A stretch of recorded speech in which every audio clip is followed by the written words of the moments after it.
We're back with the Opie Anthony program. I'm trying to eat. Huh?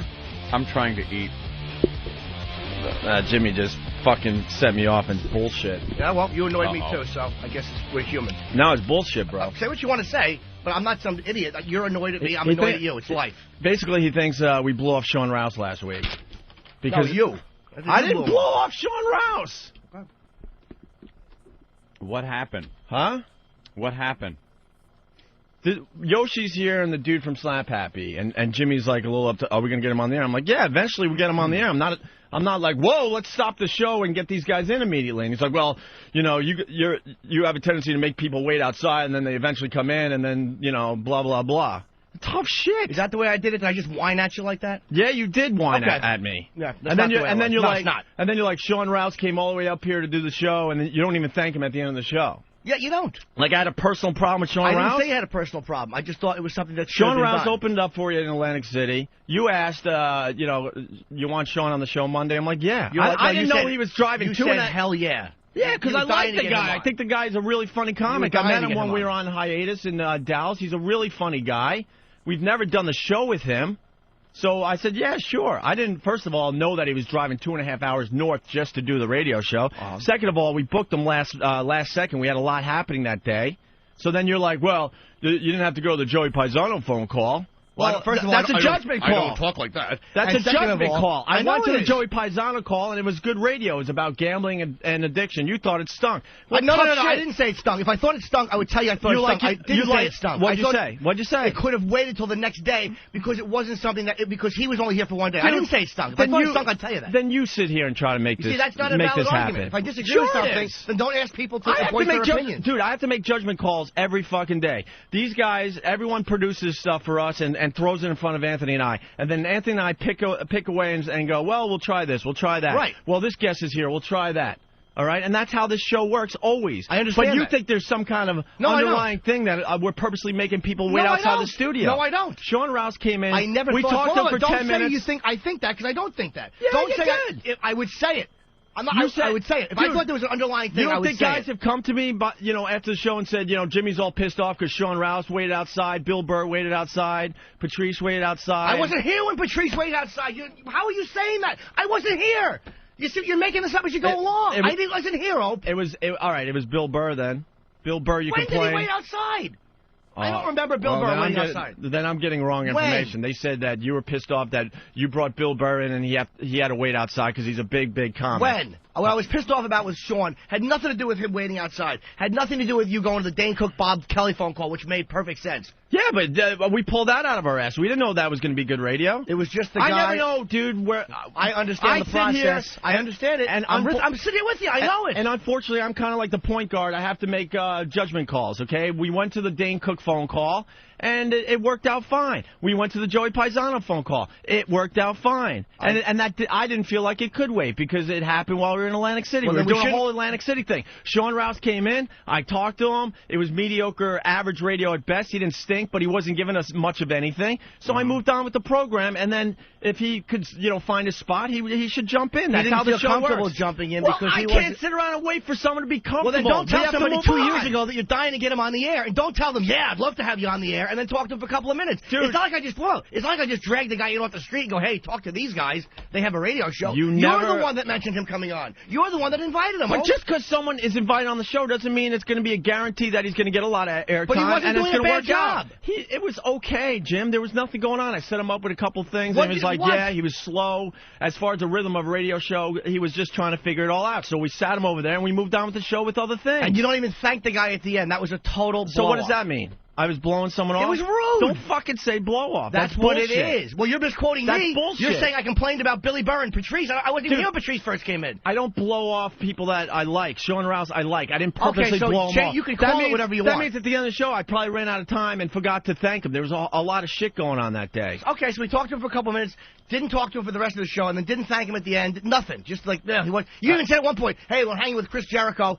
Understand he's a big guest. That's how it works sometimes. The guy is sitting right here. That's how it works. The guy is sitting right here. That's how it works sometimes. Okay, that's how it works. It's not a blow-off. What is How many times in the old days did you come in and it was dice and we got to you when we could? Understandable. That's how it happens. When I was a regular on the show. So next time, But you'd never ignore me. You would always say Jim Norton's in studio. So what do you think the problem was, Jim? I think you should have at least thanked the guy you at think the I end. had some kind of personal problem with Shawn No, Rouse? if I thought that, I would say it. I don't So think what do you that. think the problem was? It was just a bad decision, and I said that to you off air, like, hey, man, because whatever. I didn't say you don't know how to run a radio show. You don't. I didn't say that. You're funny and you're a good part of the show, but where I sit, you don't know what's going on. I don't try to know what's going on. You're the boss. We all know you're the boss. I have to make calls all the time. I don't want to be the boss. And sometimes, unfortunately, it's going to work out like the Shawn Rouse situation. Oh, well. Well, then don't ask people to give you input if you don't like the input. I didn't. You said it. No, many times you say, hey, let me know what you think, blah, blah, blah. Many times you said that. I didn't. It came out because you have something in your head, like you have a problem with some of these guys waiting. You're like, no, well, I don't have a problem with people waiting. Is Yoshi and the guy from Slap Happy coming in? I'm like, yeah, eventually, but personally, I'm getting sick of all the porn bullshit. Right, and you said that yesterday, and the two you're like, people, come on, man, Yoshi a funny comic. And I'm like, well, get to him eventually. And the people we had yesterday gave great radio. So, yeah, but you don't know. I've had a million porn stars on the show that stunk. So Amanda Pete stunk. You're not sick of celebrities, are you? You never know. She was awful.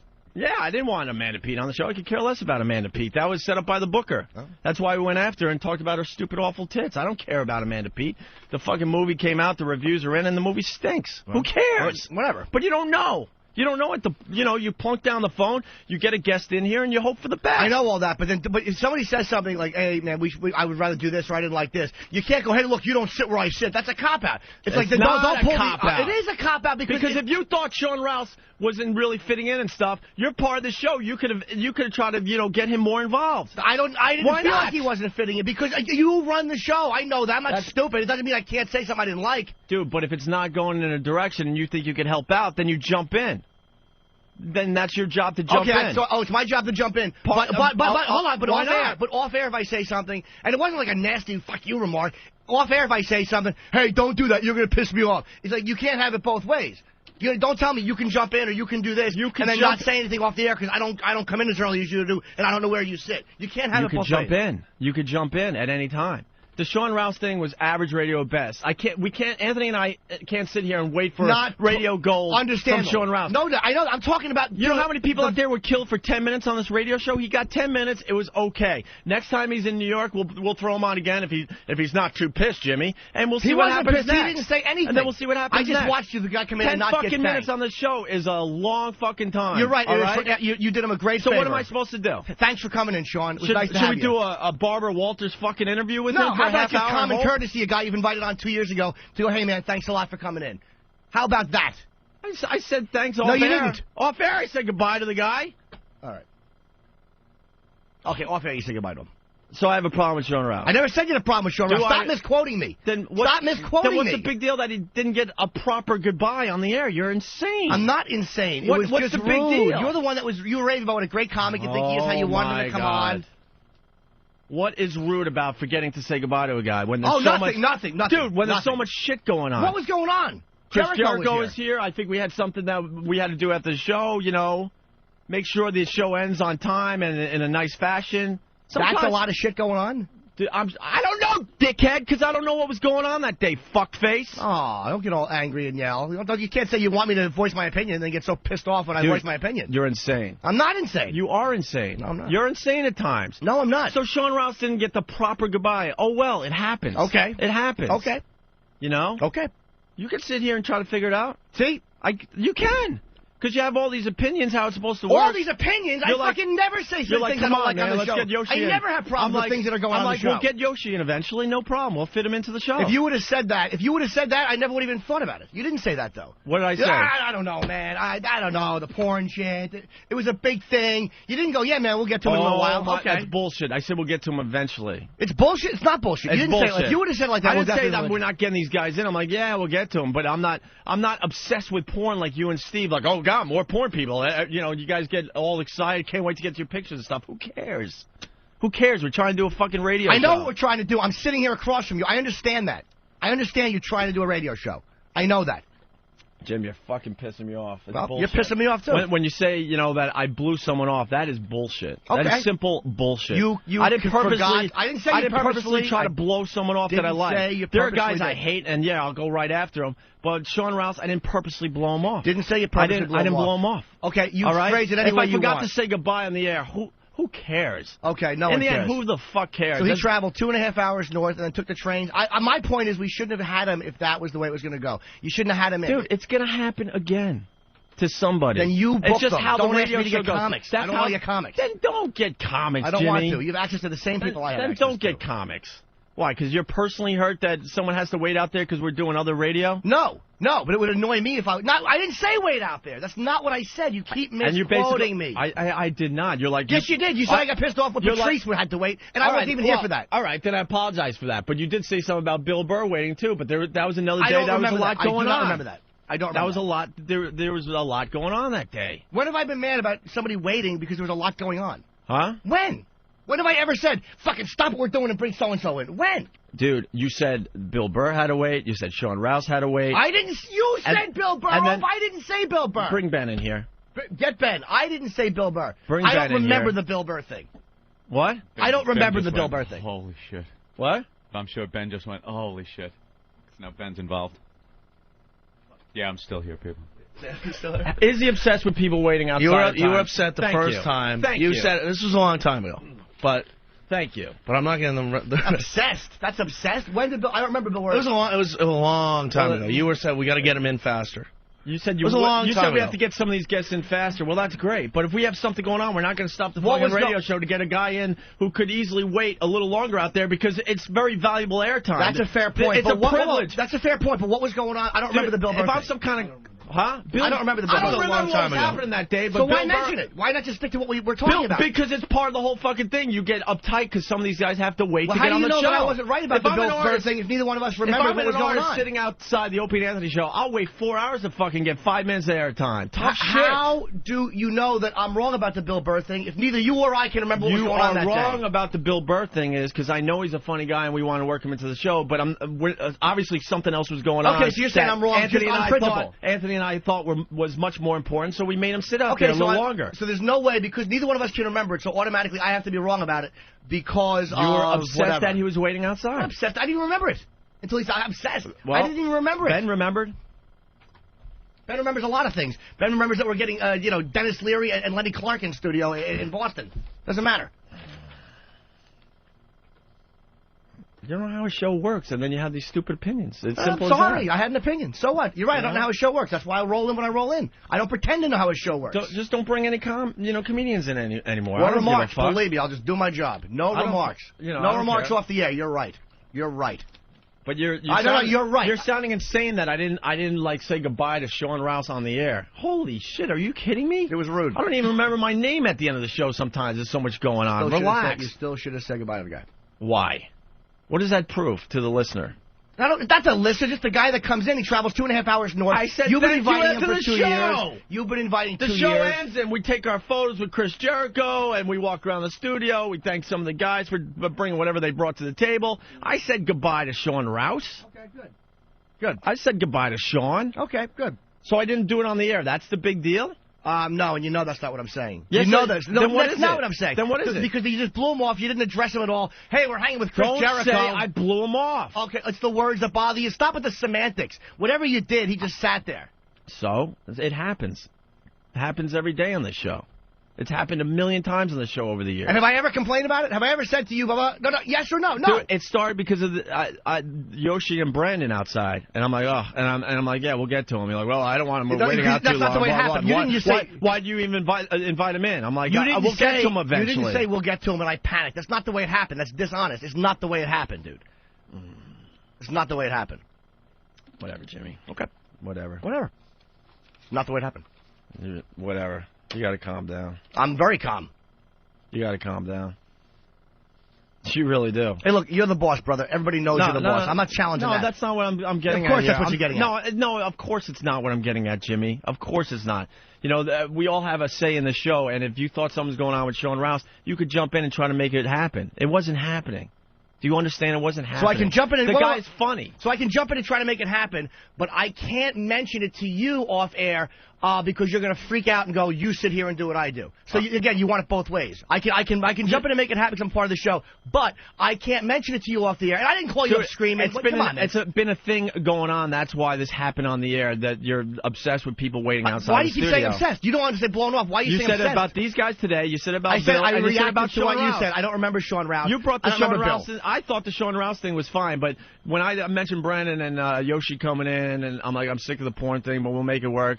You're like, you know, not the way you said it, dude. Come on, Opie. It's not the way you did, asshole. No, it's not the way you said it, brother. It's not the way you said it. I'll start recording everything I say, so it's perfect for you. You no, obsessed but I'm going to react what is appropriate when somebody speaks to me. That's not the way you said it.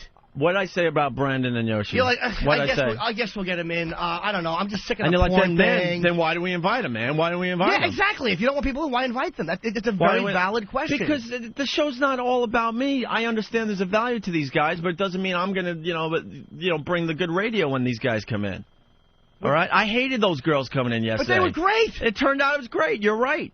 Because Anthony found an angle. I was brilliant, but why? That's the only reason it was great. Anthony found an angle. Understandable. On paper, that looked like that was going to fucking suck, okay? Well, on paper, Shawn Rouse looked like it was going to be really good radio. Guess what? It wasn't, Jimmy. It wasn't bad radio. It was average radio best, and when you have a lot of other stuff going on, you have to keep moving on, keep trying to find, the next thing that's going to hit with the listeners. That's how the show always has worked. And I know, I don't understand And these guys will come in, and they'll either stink or they'll do good radio. I don't know. Which is fine. I don't know. But that started the whole thing like, oh, why are you inviting them in? If you're going to make them wait or you're not going to have them on. If you're not going to have them on. And then you're like, and the same thing happened with Shawn Rouse last week. And I know for a fact you said something about Bill Burr I don't remember. If I did, I would admit it to you, I don't remember it.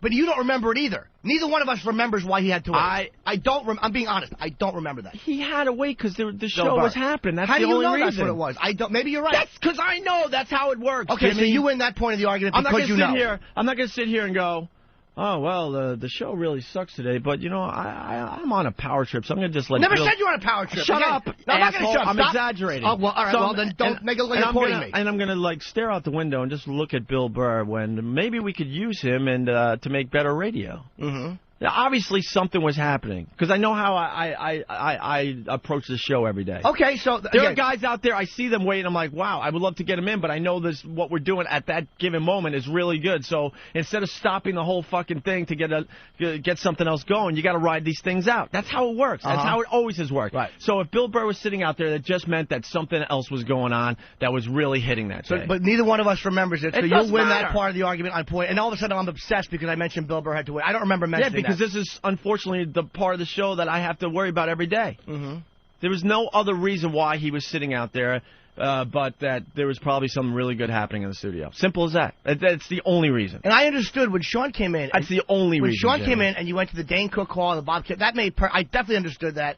It was what happened once he was in. But you're still not getting it. I get it. No, I you're not. comprehend it. I don't agree. No, you're not. I get it, You're still not getting it. That's arrogant. I do get it. I just disagree. We could have went to the Dane Cook phone call, and that could have blown. You're like, well, I understand why we went there. Really? Why?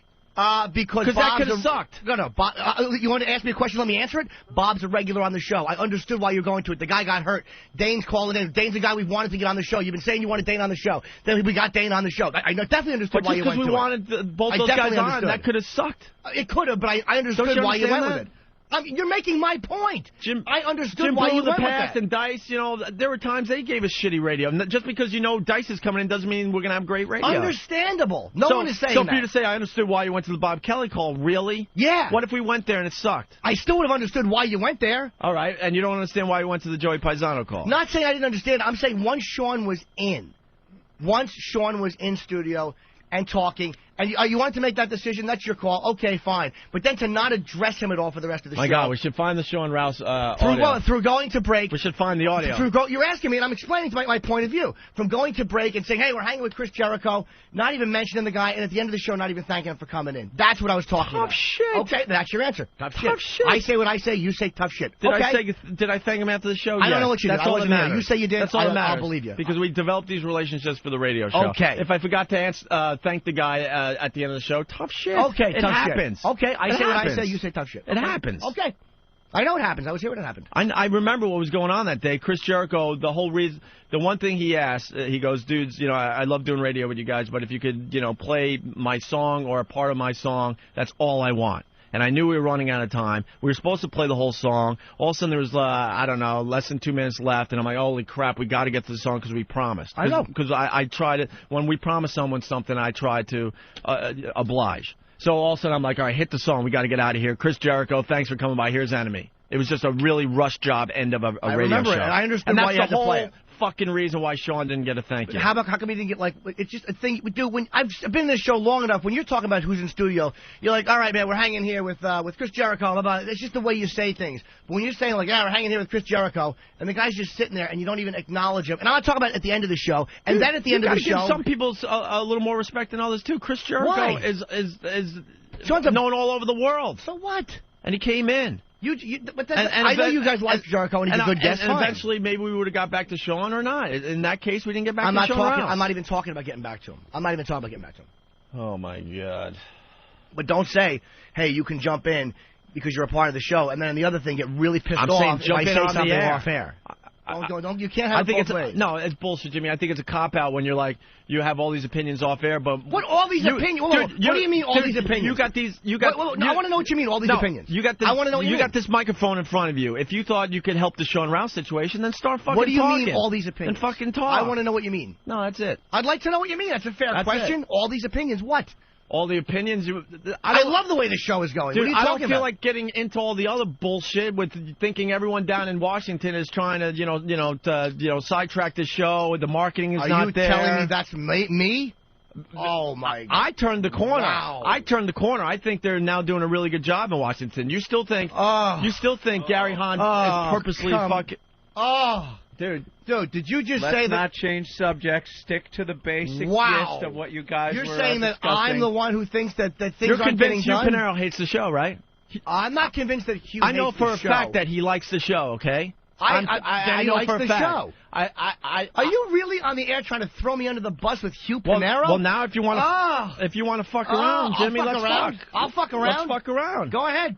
I say what I have to say on the air, always. All your opinions, right? Yeah, my opinion is this, that they are worried about the show. I've been saying this since day one. It's wrong now. Let me finish my opinions. That they're worried about the show. It's wrong. And I was right about the advertisers coming up the premium. I was right about that.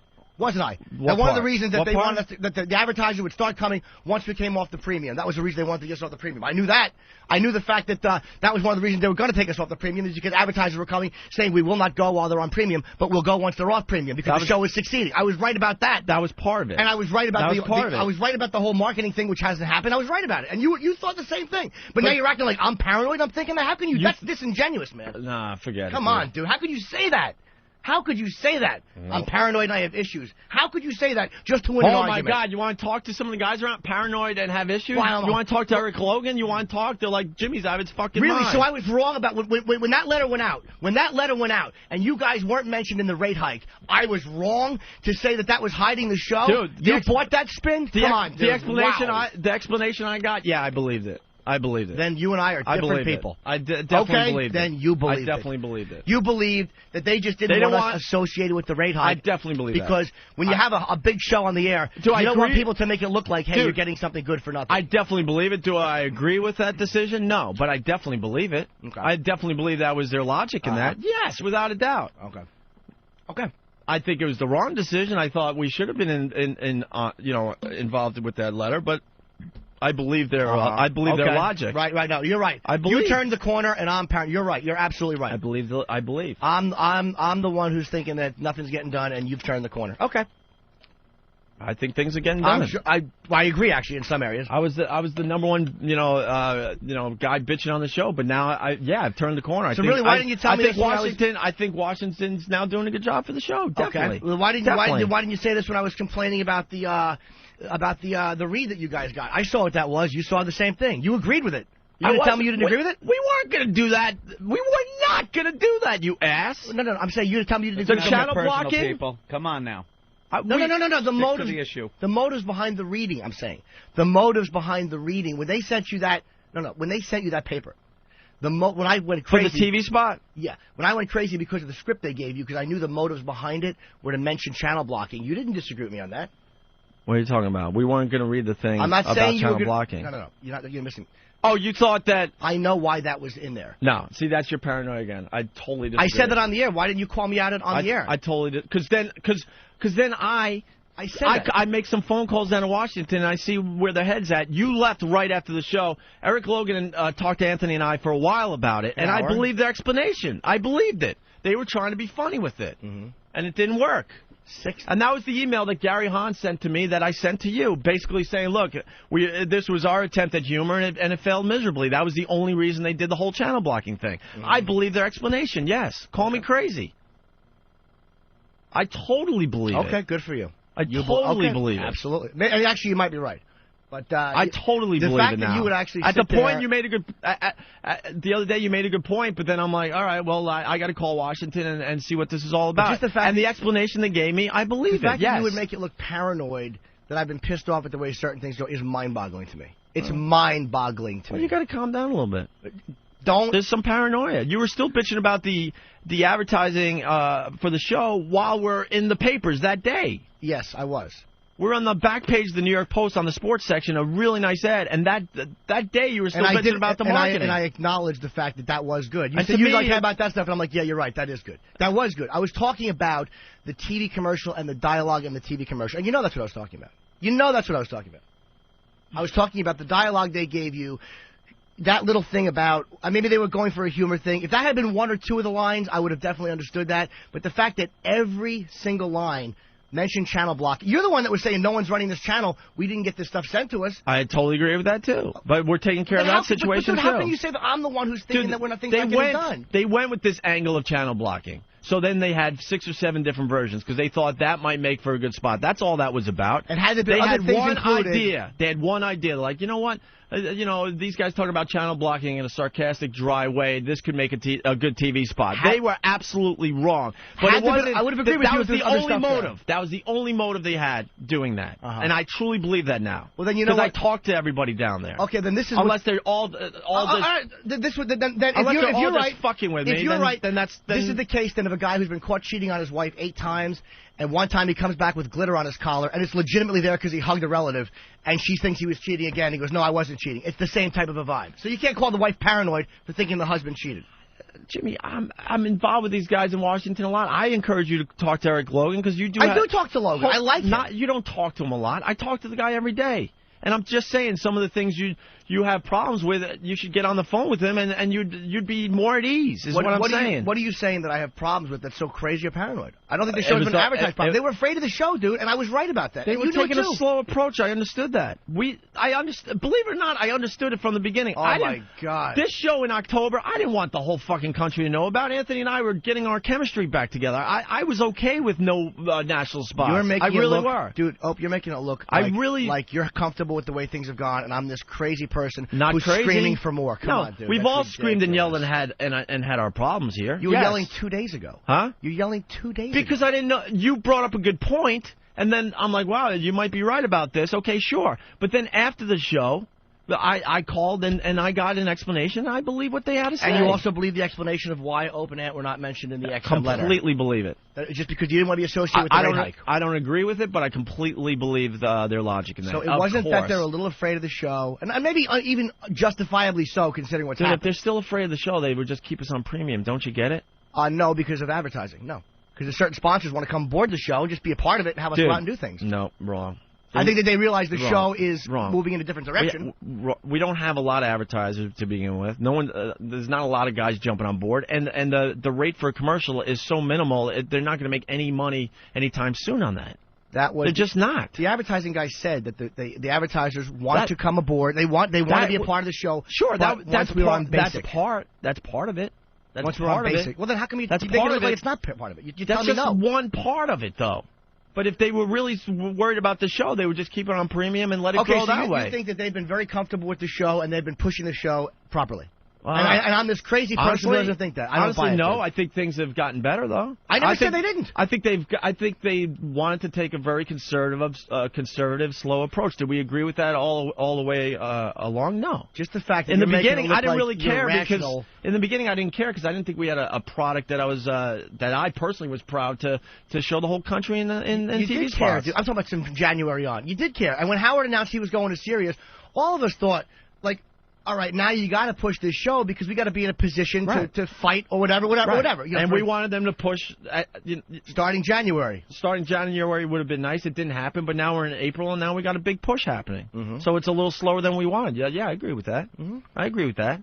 But from October to January, you know, this show wasn't ready for a national platform. It just wasn't. Okay, Anthony and I took 2.5 years off. You're saying you agree with that, but in the beginning of this whole XM tangent, you're making it look like I have all of a sudden been this problem who's complaining about XM irrationally, and that these guys Anthony, I love being here, and you know that, Jimmy. Yeah, but you don't acknowledge the good things that are happening in Washington. Of course I do. Not a lot, bro. Not like a what? lot. You're always always looking for the other side of something. Why there was the channel blocking, script. Why we weren't mentioned in the letter. And I was right both times. No, maybe channel blocking way one thing, but I was right about the other one. No, you're not. Okay, then you really agreed dishonestly. You agreed with me dishonestly.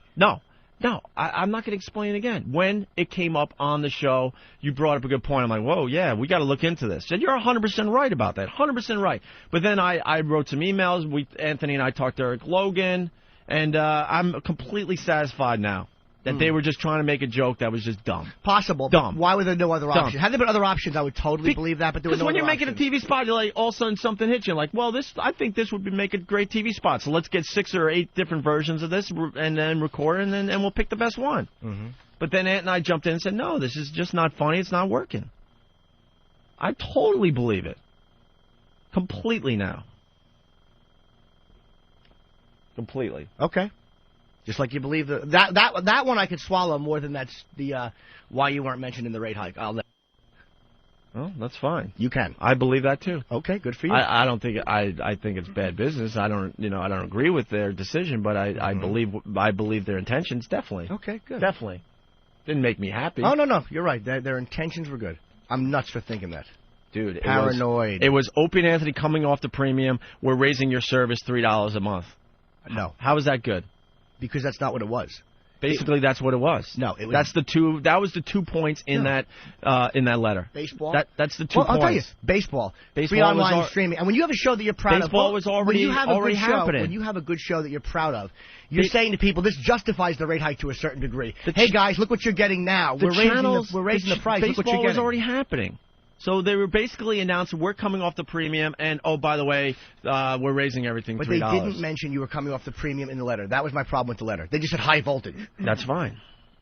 That's fine. To me, if you have a show that you're proud of, and you're raising people's rates, and you're saying, look, but now you're getting this great show for free, that's not a bad thing for the show. That's saying, look, people, look what you're getting as a part of this rate hike. That's being proud of the show. No, they're proud of the show. You have no idea. Okay. Then I have no idea. You don't. They're definitely proud of the show. Okay, good. Get on the phone with Eric Logan more, and you'll see for yourself. I've talked to the guy's fighting his balls off versus Washington. You don't need to tell me about Logan. I love Logan. And he's changed a lot of people's opinions down there. Whoa, change their opinions? You mean their opinions needed to be changed? It seems like that. Why would you say that? You made me think I'm crazy, and now you're saying. Oh, okay. All right.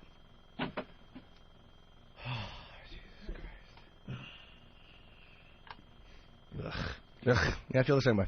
Just the fact that gears got changed in mid-argument to a whole new argument just is too telling. I didn't change gears. There's obviously tension between you two that's been simmering. That's all I see. That's what I see. And no, I'm not jumping on anyone's side in this argument. I'm being questioned here. Where's Anthony jumping? I'm not jumping. I'm not getting between this. But obviously there's tension here. I know Jimmy very well. I know Opie very well. I see some tension. I know Jay Moore very well. Jay, we'll get you in a sec. I'm sorry. I don't want Jay Moore waiting. Ooh. I'm kidding. Jesus Christ. I'm sorry. Sorry, bro. Well, now I know what Opie's talking about. You don't call people back. You don't call people back. Yeah, so, you guys obviously have to have a little powwow, perhaps off the air. I hear a little too much personal shit, my general thing... To not think there's a little more here than meets the eye. This is my general thing. Simple as this, okay? And call me an asshole, call me wrong, that's fine. But this is, believe it or not, I'm having a really... Oh, my God. Oh, Jesus, Jay. Jay Moore's completely naked. Jay Moore just got completely naked. He's standing in front of the window, completely naked. and I think it's getting hard, too. Jesus Christ. Tell him to put his pants on.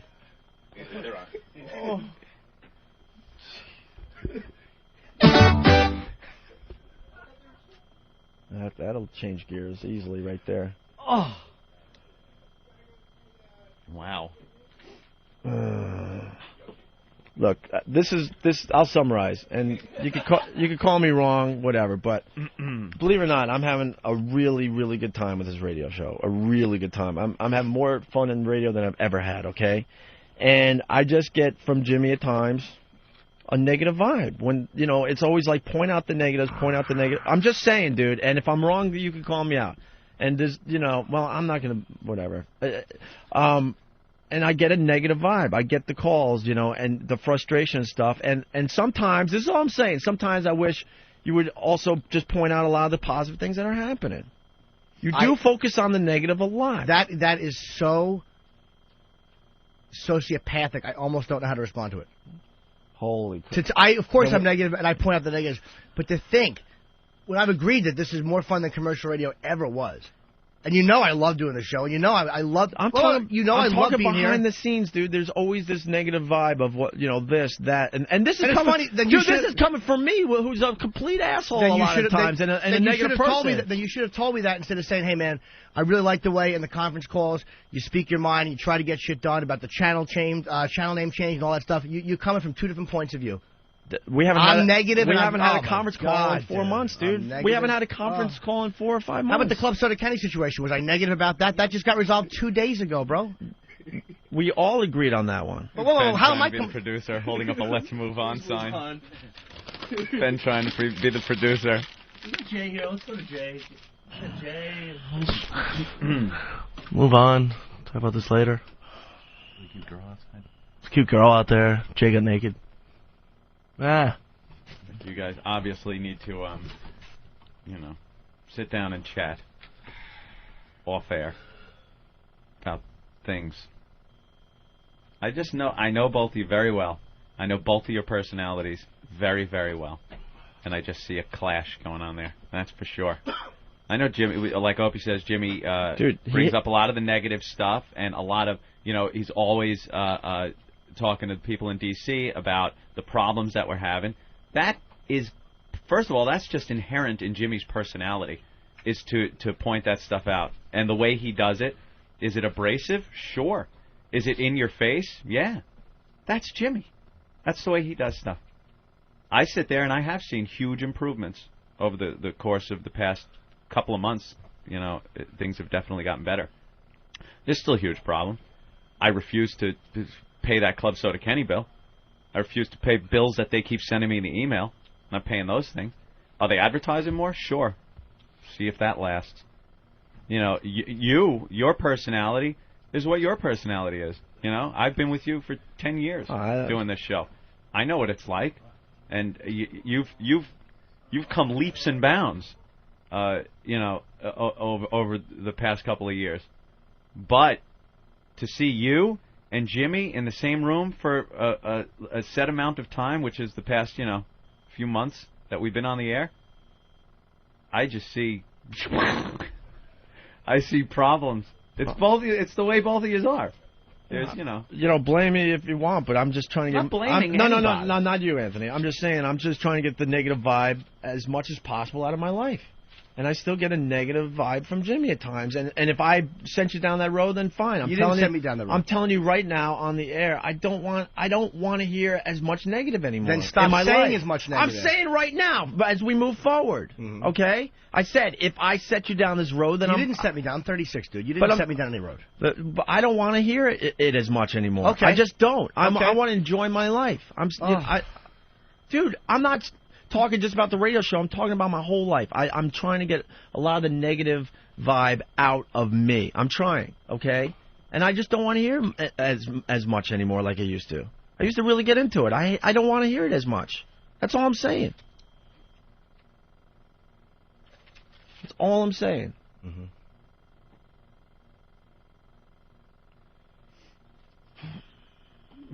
And, you know, you hit a nerve today with the whole people waiting outside the studio.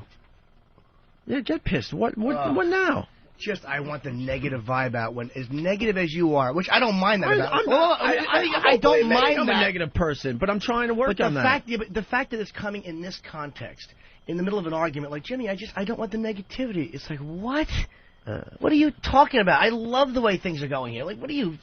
You hit fucking nuts. You hit a nerve with the fucking waiting with the guests. Simple as that. It happens. It all came out great. Good, let it come out. It all came out. And then you switch gears with the XM thing. Come on, stop. All right, whatever, dude. I'm a dope and you're brilliant. I'm brilliant, dude. But you switch gears. No, you're brilliant. What about that? You don't think Hugh likes the show? You're right. Oh. You're right. I'm a dope. I'm stupid. Dope? I never see you a dope. No, you're right, though. You're right. Everything you said was right. I'm wrong. You're right. Obviously. That psychology don't work either, bro. Come on. Whatever. Obviously. You're right. You're right. You don't think Hugh likes the show? Huh? You try to throw me under the bus with Hugh Pinnell? Come on, man. Oh, yeah. So you're right. I was wrong to say that, too. Whatever. Whatever, dude. If you want to fight, you know, it gets ugly. That's how fights always work. Whatever. So you can point out that I quote, try to throw you under the bus with Hugh Pinero. Dude, I'm never going to win. You're the boss, man. I know Hugh that. Pinero isn't going to fucking fire you because I said something like that on the air. So I don't fucking think he's relax. going to fire me, dude. I'm not worried about him firing me. Everyone listening to the show knows when there's a fight, it gets ugly. Tough shit. Tough shit. It doesn't So you hurt. don't like what I said? Oh well. You said some things I don't like. Like either. what? Huh? Like what? I'm not going to get into it. What? I would like to know what. No. Because then it'll be another 20 minutes. So you're right. I'm wrong. There you go. Will that make you sleep better tonight? Dude. You're putting yourself in this position like you're this rational guy, and you've just done this job in an argument. I don't care if you're mad or not. Wrong. You don't care if I'm mad or not. I'm completely wrong. And you can try to fix things the way you want to fix them. Whatever, dude. I feel the same way. Whatever. That psych shit that works on broads doesn't work on me. I don't care. Fine. Don't care. I don't care. Good. When you say you don't care, you care. Yeah. Ben, any suggestions, Ben? Besides your move on sign? Can we move on, please? Jesus Christ. We have been on this for a while. Yeah, we've been on for a while. Jay's here. Let's go. Let's take a break and go to Jay. We're back with Norton and Friday. Make me wait 40 minutes, ladies and gentlemen. Jay Moore. Bunch of beautiful girls. Make a guy wait around outside for 40 minutes. What's up, Jay Moore? Naked. Who was it? Rouse? Who? Rouse? Shawn Rouse. That guy's never had more press in his life. I never heard of him, and I'm a fucking comic. This guy's been talked about for 2 hours. This guy should come in here and tongue your bag. Well, who's Eric Rouse? Shawn Rouse. Eric Logan, Shawn Rouse, two different people. Shawn's a comedian. I heard of Eric Logan less than I've heard of Shawn Rouse. He's the programming president. I'm not taking sides, you guys know that. Eric's one of the bigwigs. Jimmy did get a little out of line, yeah. What? Oh, stop. You get a little out of line yourself, Jimmy. Billy? Once you read it, that Billy. guy. It's my fucking party. I pay for the drinks. It's my party. Well, why don't you read it, old Billy boy? I'll admit I was out of line. No problem. We're making headway. I know that much. Jesus. Well, I my naked body pressed against the glass. Enough. I felt bad. Let's attempt. We're going to move on. Move forward. Dude, I tell you, I'm not happy with what happened. I'm not even annoyed anymore. Well, we got sex teens. Yeah. Teen drinking. That's what 60 Minutes did. Yeah. They know what works. They always condemn shows like ours when we touch on things that are like, oh, this is awful. Talk about sex and teens and it's like, well, when push comes to shove and they need ratings, they know what to parade out. They pull out the specials on junior high school sex and strippers. So I guess they were doing this stripper expose. Yeah, I guess just talking to strippers. Great. Getting to know them, because they have so much to say. Fucking strippers. Let's go with the first clip here. A lot of people think that dancers are all either sexually abused as kids, or there's something wrong with them, or they're partying all the time, or they're prostitutes, or they're drunk every night. Yeah. Word Up by Cameo playing in the background. Was Word Up. Was it really? Yeah. Well, that is the... Am I the only one paying attention around here? Dude, this show the wheels fell off hours ago. Jumped track. We're just trying to, like, get to 11 o'clock. Who are you kidding? He's glancing up. I'm looking at my watch. What's fucking... The train jumped the track. Worked in one of Daddy's clubs, Lady E. The wreckage hasn't stopped rolling. I'm waiting for Jim to finish the bathroom so I could go in, so it's not the awkwardness. Oh, no. Hey, it's just the worst. Do you just do the way you look, kind of purse your lips a little and go, nod your head? No, because there's just nothing? It's beyond awkward. Thank God there's a weekend. We walked out together. Here's how you know it's tense. Because I went to the urinal and he went into the stall. And normally we piss next to each other. Yeah. Thank God there's a weekend coming up. Just kind of diffuse this a bit. I just don't. Here, this will. All right. A celebrity fart. There you go, Jay Moore. No, I just got a really bad headache now, you know. Do you? Really bad. That's my own problem, though. How do you feel about the Jets getting Hug Jolly? Jesus, Jay. Jeez, that's a bad one, dude. God, yeah, well, it's a fart. Yeah, but sometimes they're not bad. Yeah, sometimes they're really good. sometimes the inside of your ass is like potpourri. But sometimes they don't smell. They're never good, but sometimes they're just nothing. Mm-hmm. Is that a show promo? They're never good, but sometimes they're just nothing. Right. Opie and Anthony. So what do you got planned for the weekend? I don't know, really. Yeah? Probably going to Long Island, I guess. Yeah? Mellow out for a while? Yeah, sure. No? Not hanging out? Doing my sets. No, he's got the big, Jimmy's doing the big HBO thing next week. Yeah. Because that's going to be the next stupid speculation. Monday and Tuesday. You going? Monday and Tuesday. Yeah, I'll go. It's not that. It's not a fucking... I understand. It isn't a deal breaker or anything. I'm the voice of the people, Opie. It's just one of those things, and, we'll work it out, whatever. It's just... What's your pilot? It's a half-hour stand-up. No, he's doing the HBO on Tuesday. So here's the speculation that's going to start. Jimmy's not going to be here Monday and Tuesday. It's because he's getting ready for HBO. Oh, no, now there's going to be all kinds of speculation. Of course there will. But I talked to Opie yesterday. I wanted those days because I wanted to get my sleep, or I want to sleep late like I was always doing. That has nothing to do with what happened today. Trust me, we totally get it and understand. If we didn't say that, though, and all I of a know, sudden we that's show why I up want on to say Monday, it. There's no Jimmy here. That's why I want to say it, because stop. Should have done that. And now they're taking sides. Enough. Just relax. That would have been really cool to come in, not acknowledge that Jimmy's not here, and not even talk about Jimmy. Not mention it. Oh, boy, they would have. Bill Burr joining us again in studio. He did a good job on the show. Yeah, he's very funny. Bill's fun. Yeah. All right. And I thanked him properly, by the way. Stop it. Play the goddamn audio. Put you both in the ring, give you both a fucking beat, and let you fuck each other. Oh, get blood all over my contract. You're used to that. But like what you're on right now, what's that? Oh, this is instant feedback. This is people instantly commenting on the show, and boy, Pat from Monaki's even not funny in print. It has been very entertaining all day long. A lot of Pussy Metallica busted? references. Yeah, I know. Coming in. It'll be fine. Let's all relax. Don't. Dude, I gotta interrupt. The Photoshops are coming in. They are really funny. It's me and Jimmy looking really angry in the background, and you're sitting there. And the caption says, "I love you both, so I want to make this right. We'll need a porch and some marshmallows." It's chasing Opie. That's funny. Smart-ass pricks. Let's go to Kentucky. Dexter, what's up? Hey, guys. How's it going today? Hi, Dexter. What do you think? Hell, sounds like y'all having problems in there. Oh, what's up, man? Sound like y'all have problems in there. What do you do, psychologist? I'm a damn truck driver. Oh, okay. What's up, Dexter? Hey, first-time caller, buddies. I've never called before, and I've used to listen to Howard all the time. And since I got XM about a week and a half ago, I turned y'all on and enjoy listening to you all.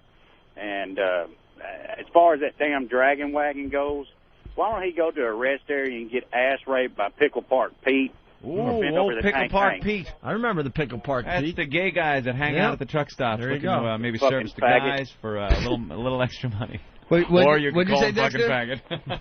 He's a fucking faggot. Wait, I'll say. Is he cutting out? What'd you say? Fucking Dragon Wagon's a fucking faggot. It sounds so Baloney natural lips coming out of that mouth. You just picture a young Baloney boy in lips Wyoming over tied there to a fence. But he'd say that to a gay guy. I don't mind, you're a fucking faggot. That's fine with me. Fine with me. I don't care what you fucking faggots do. Everyone is saying PSE is porn star experience. Oh. Is that Oh, possible? really? I never heard that. Maybe it is. Hey, Jim. Please, Jim, sir. you there? I'm right here, sir. Won't you just go over there and give Opie a big old kiss to make up? Guys, it's enjoyable. Love listening to y'all. I'm punching the hell out. I got to go do some work. Thank you, Dexter. Dexter will be fine. Bye, sweetie. But enough of this palaver. Let's get the show on the road.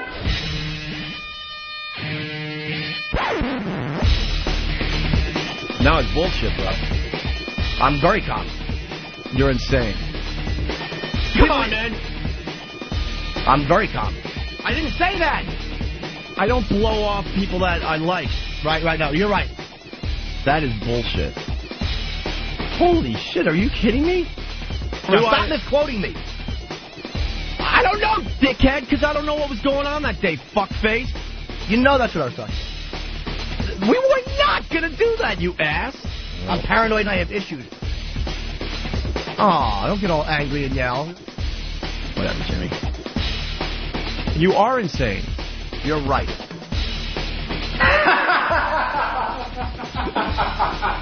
That's terrific. That's terrific. Stop whining. Quiet. Stupid! You're so stupid! Stop with the semantics. You got to calm down a little bit.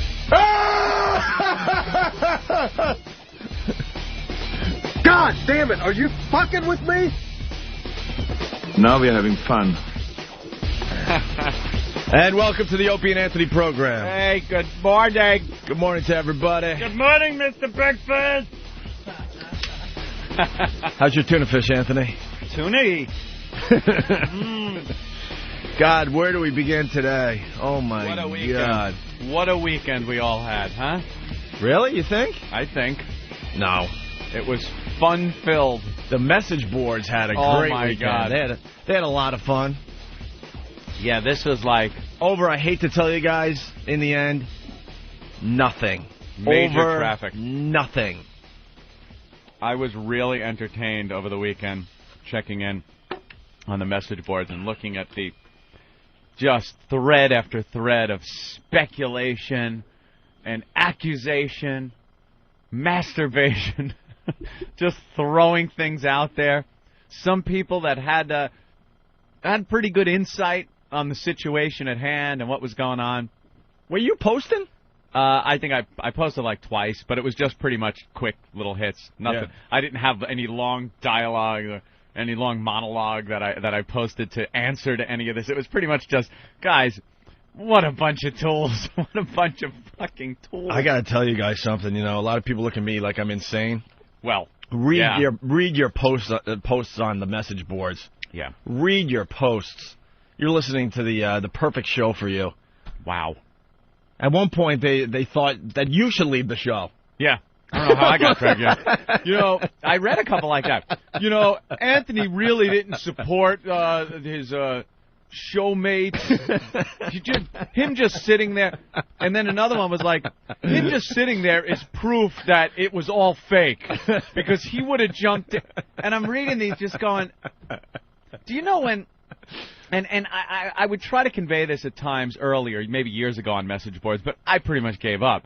But do you know, and I'm talking to the people out there and some of the people that were posting and all this, do you know when you absolutely know something to be true because you were part of it, and then somebody says that it wasn't true? Right. Do you know the feeling of what an asshole you get looking at the person that, because it's you. It's you living it, you know it to be absolutely true. And someone saying, no, it wasn't true. Do you know how you feel about that person? How stupid they look to you because you are absolutely sure of what happened? That is what it was like reading some of these posts. Dude, so fake, such a bit, I can't believe any of you are falling for it. And I'm just thinking, how stupid these people come off posting stuff like that. First of all, no offense to Jimmy, because he is an actor. You know, he has done some acting. No offense to you. You're not an actor, but for anyone to assume that for almost an hour, for just about an hour, these two guys could put on a performance like that and hold it together and actually act like that, you're insane. Oh, we would have pulled that for April Fools if we could have pulled it off. There's no way. and based on past performance, we just don't do that. We don't do that fake radio. Well, we're getting some of the message posts, some of the posts from the message boards there. Mm-hmm. Nathaniel just handed these in. This is Smokey McPot.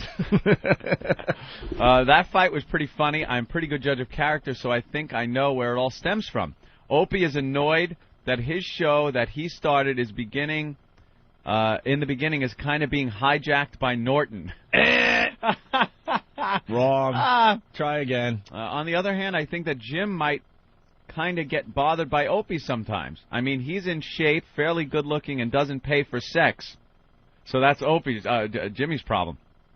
Opie's my fave guy on the show. Sure, he doesn't do impressions or make fun of Lacey Peterson, but he keeps things together. This is Ack, I guess. I must say, after listening, I could swear it was real, but taking everything into consideration, I think at this point I'm 50-50 in favor of it being a bit. Oh, God. Taking into account Opie's recently talking about smoking pot and the fight being replaced with a Tommy Chong bit. See, here's the you guys are assholes. God, they look into everything. Did you see the post where they looked into the song that was played after the fight? Oh, the 9 Inch Nails song? The 9 Inch Nails song. Right. Dude, they were like, dude, did you hear what... Jesus. Shit's going down, dude. Did you hear the song? Oh, it is in there? Cool. Also, his now positive stance with XM would be part of that gag, like when you're high and you're just positive about everything. Playing the hand that feeds from 9 Inch Nails coming back from the break sounds like a little cue. They're screwing with us, because at that point the argument was over, and I don't think Opie would have taken a jab like that at that point. Opie, did you know 9 Inch Nails was being played? Yeah, and I was at the time, because after the fight... I mean, did you play it yourself? Oh, no. Did you know it was coming up? No. Of course not. Of course not. That's more people speculating and posting that have no clue how things work in here. We pick a lot of music that we want to play coming out of break, and then the guys in the booth, I don't think they even purposely played it. It was just coming up randomly, and that it just happened to go that way. Right, Derek? Ben actually picked it. So maybe Ben was messing with the audience a little bit. I must say it was fake. They are, if it was fake, they are the greatest actors. They were so quick back and forth and pretty much never hesitated, and it sounded exactly like those intense fights you have with family or friends. Because it was an intense fight with a friend. And the more I think about it, here's another one from Dupree. The more I think about it, the more I blame Ben Sparks. Ben just threw his arms up in the air. Like, what would I do? His gossip is probably what started a lot of this in the first place. Opie brought him in to verify that Jimmy had problems in the past with some of the shows. Who knows if Ben is right or not? It's pretty obvious that Ben and Jimmy don't like each other very much. It's pretty obvious, dude. Oh, my God, there's a deep love there. It's just amazing. Anthony and I have been doing this show together for 10 years. Jimmy's been doing the show with us off and on. Well, now on, obviously. Last year we were at NEW. So he's up to, a few years himself now. Mm-hmm. And it's kind of sad that the people that listen to the show really have no clue how it works. They really don't. Some of you do. You can't blame them for not having a clue. That isn't even, I wouldn't even go there. I'm not blaming them for not having a clue. I'm blaming them for intense speculation without any basis, without any clue. Like, if you don't have a clue, that's fine. But now if you're basing these really strong opinions on not having a clue, you're an idiot. Right. And we read them and go, oh, my God, what an idiot. Yeah. Totally wrong. And it was kind of sad, but, you guys do what you want with the message boards, but... just watching everyone pick sides and try to, do the divide and conquer and all that. Unbelievable. It was unbelievable. We're talking about the huge fight on Friday, obviously, that I thought, in my mind, was a 10-minute fight. No. That's how intense it was. No. I had no idea. 10 minutes. I thought it was 3.5 hours. Really? But from me sitting here, from everybody else except for you two, yeah. it went on and just wouldn't stop. If you asked me, though, I would have said, it was like a 10-minute fight. Yeah. I mean, notes were being, thrown in front of my face, move on. And no, that went on. And that made me laugh. I'm like, when you're in that really bad zone where you're fighting and stuff, you can't just stop and go, okay, that was a good radio bit. Let's move on to something funny, everybody. Yeah. But for people to divide and conquer, and they just don't get what this show's all about. None of us are going anywhere. Everybody got reamed on the boards. It was so funny. The best was go through. I expected to get reamed, of course. Mm-hmm. Jimmy got reamed, of course. But I didn't think they were going to throw you on the bus. Oh, I get reamed too. Yeah, there were a few of those. I'm reading them going, what did I do? I just sat there. Dude, that's just it. Just fucking sat there.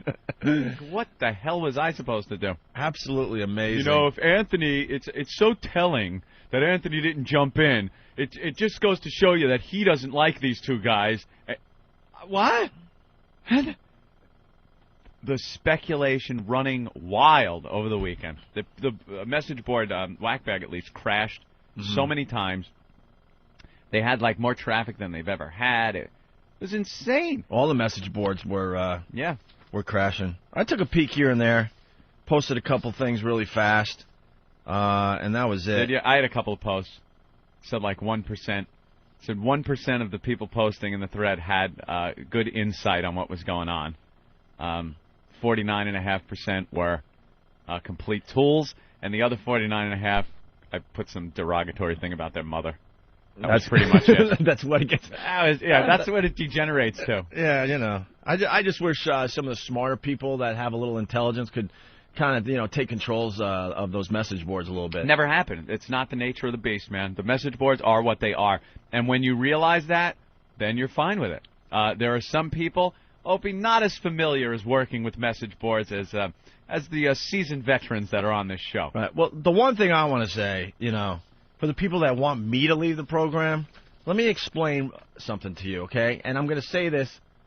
Anthony and I are complete equal partners here. Complete. And Jimmy is pretty much an equal partner at this point as well, okay? That's a fact.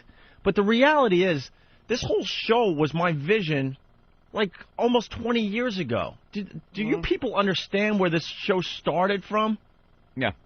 And you think I'm just going to, walk away from it? Never. Yeah, leave. Never. God, leave. When I walk away and we go our own ways, I will definitely leave radio, and I bet Anthony goes off and does something completely different, and he'll be just as successful.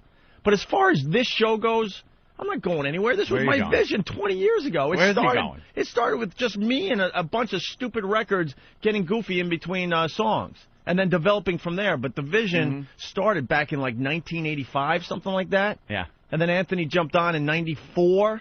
Mm-hmm. So we've been at this a while. Yeah.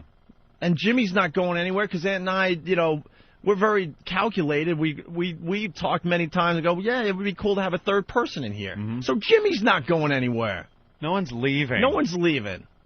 And Anthony's not going anywhere. I mean, he might do the show from a bubble suit or something. That is my goal. Leaving. That is the goal I have. Like you had your vision, I have mine. Right. Doing this program from an antiseptic bubble. But for the people that just don't understand the players and what they do for the show, you really got to start listening a little longer. No, they'd rather just concentrate a little longer instead of just speculating. You get one little tidbit of information and then you lose your minds and say really dumb, stupid shit. Yeah. Is what it comes down to. It's really, really fun to look at the speculation based on nothing, based on stuff that they are sure that we did on purpose, that when I read it, I go, it was such a passing thing, I never gave it a second thought, and I barely even know what they're talking about. But they have it in their minds as such a calculated thing that we absolutely planned. Unbelievable. Now, you spoke with Jimmy. Of course I did. Yeah. By the way, Eric just handed me a note. 37 pages. 37 about the fight pages. that happened on Friday. Well, here's the deal. Jimmy and I went at it big time. We both have a lot of stupid tension in our lives. Jimmy's got the HBO thing that he's preparing for. That's the only reason he's not here, by the way. Yeah.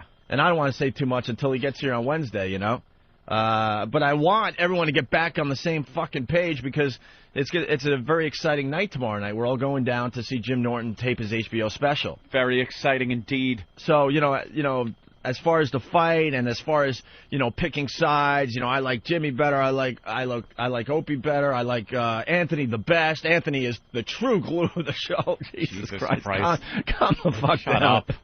The reality is, I don't regret that it happened, but we are on the same team is what it comes down to, okay? I knew after we fought that it was going to be fine. I just knew. But I couldn't talk the rest of the show. I just had a raging headache. And I even apologized to Anthony after the show. I'm like, dude, I wasn't trying to be a dick after the fight. I couldn't even talk anymore because of, the tension in my head.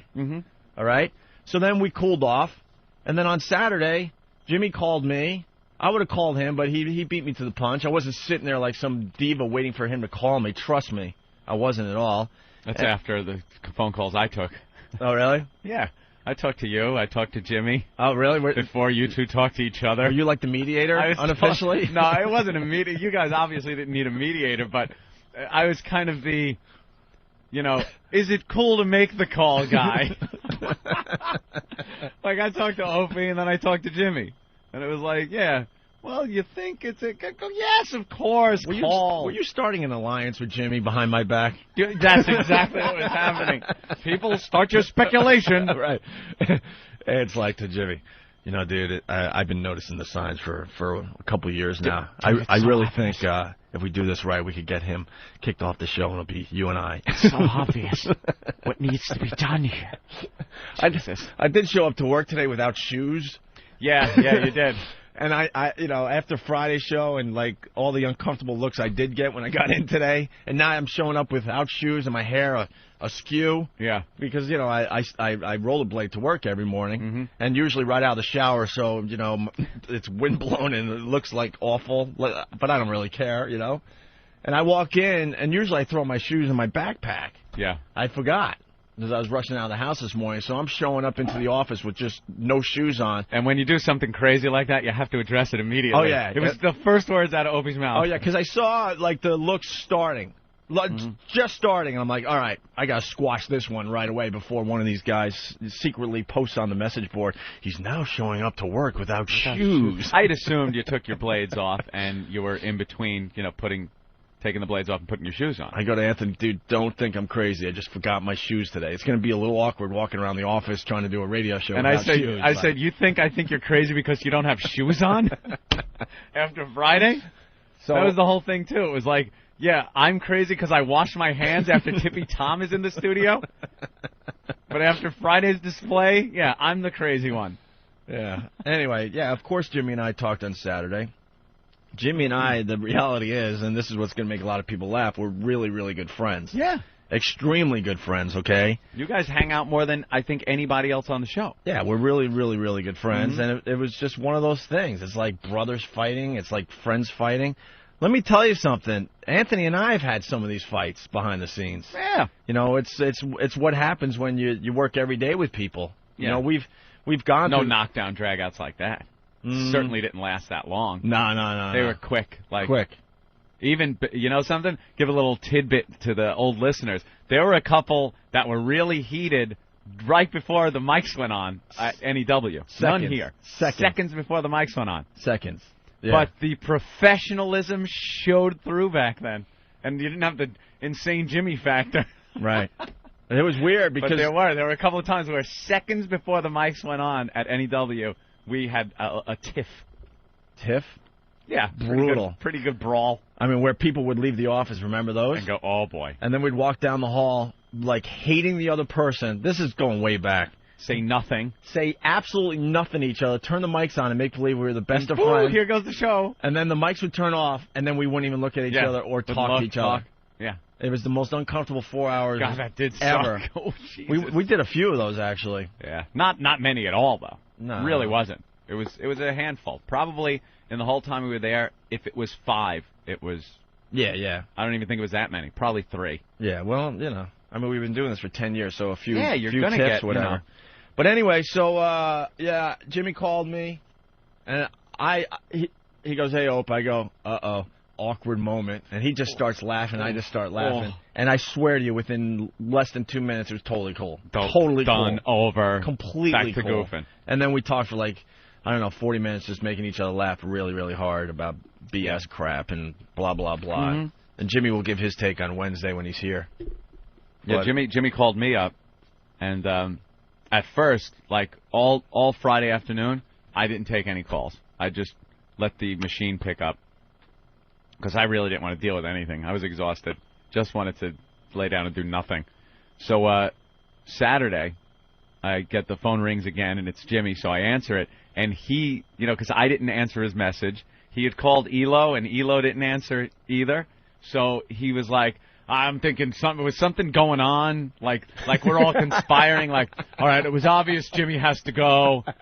We got to get rid of him. He's going to be fired. He just doesn't know, so I'm not taking his calls or anything. Yeah. Jimmy, no, nothing's going on. Don't even, you got this HBO thing. Keep that in your mind. Don't worry about this shit at all. Poor Jimmy. It's over and done with. Of course it is. But and then I was thinking, oh my God, imagine if I didn't answer that call.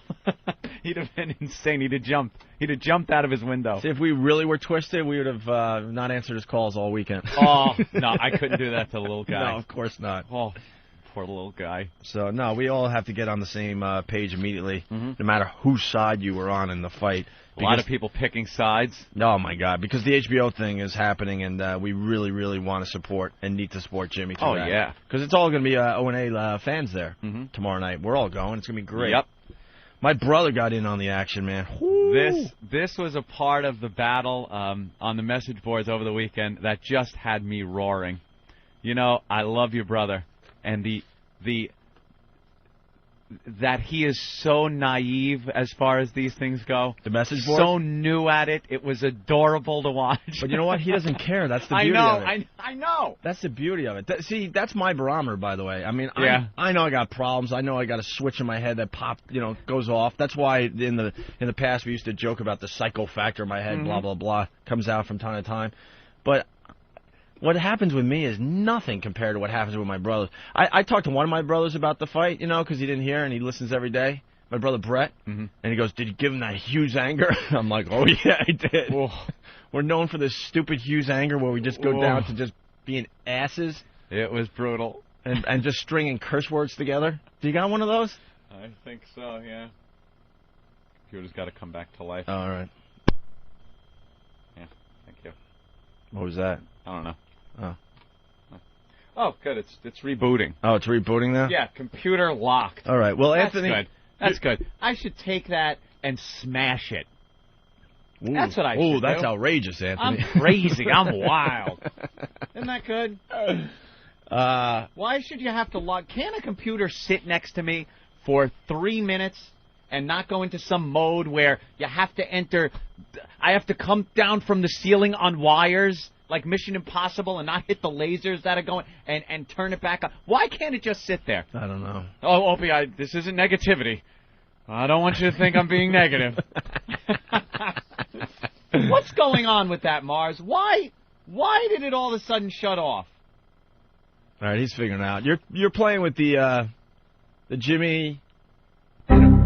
Oh, boy. Ooh, that's not a good sound. That's never a good sound. The Jimmy Opie soundboard that somebody put together. Right. I give props to the guy. He took all a lot of the fun clips from the argument and put them on a soundboard. Right. And over the weekend, me and my girlfriend were laying in bed with the laptops, just having an argument with each other with the soundboards.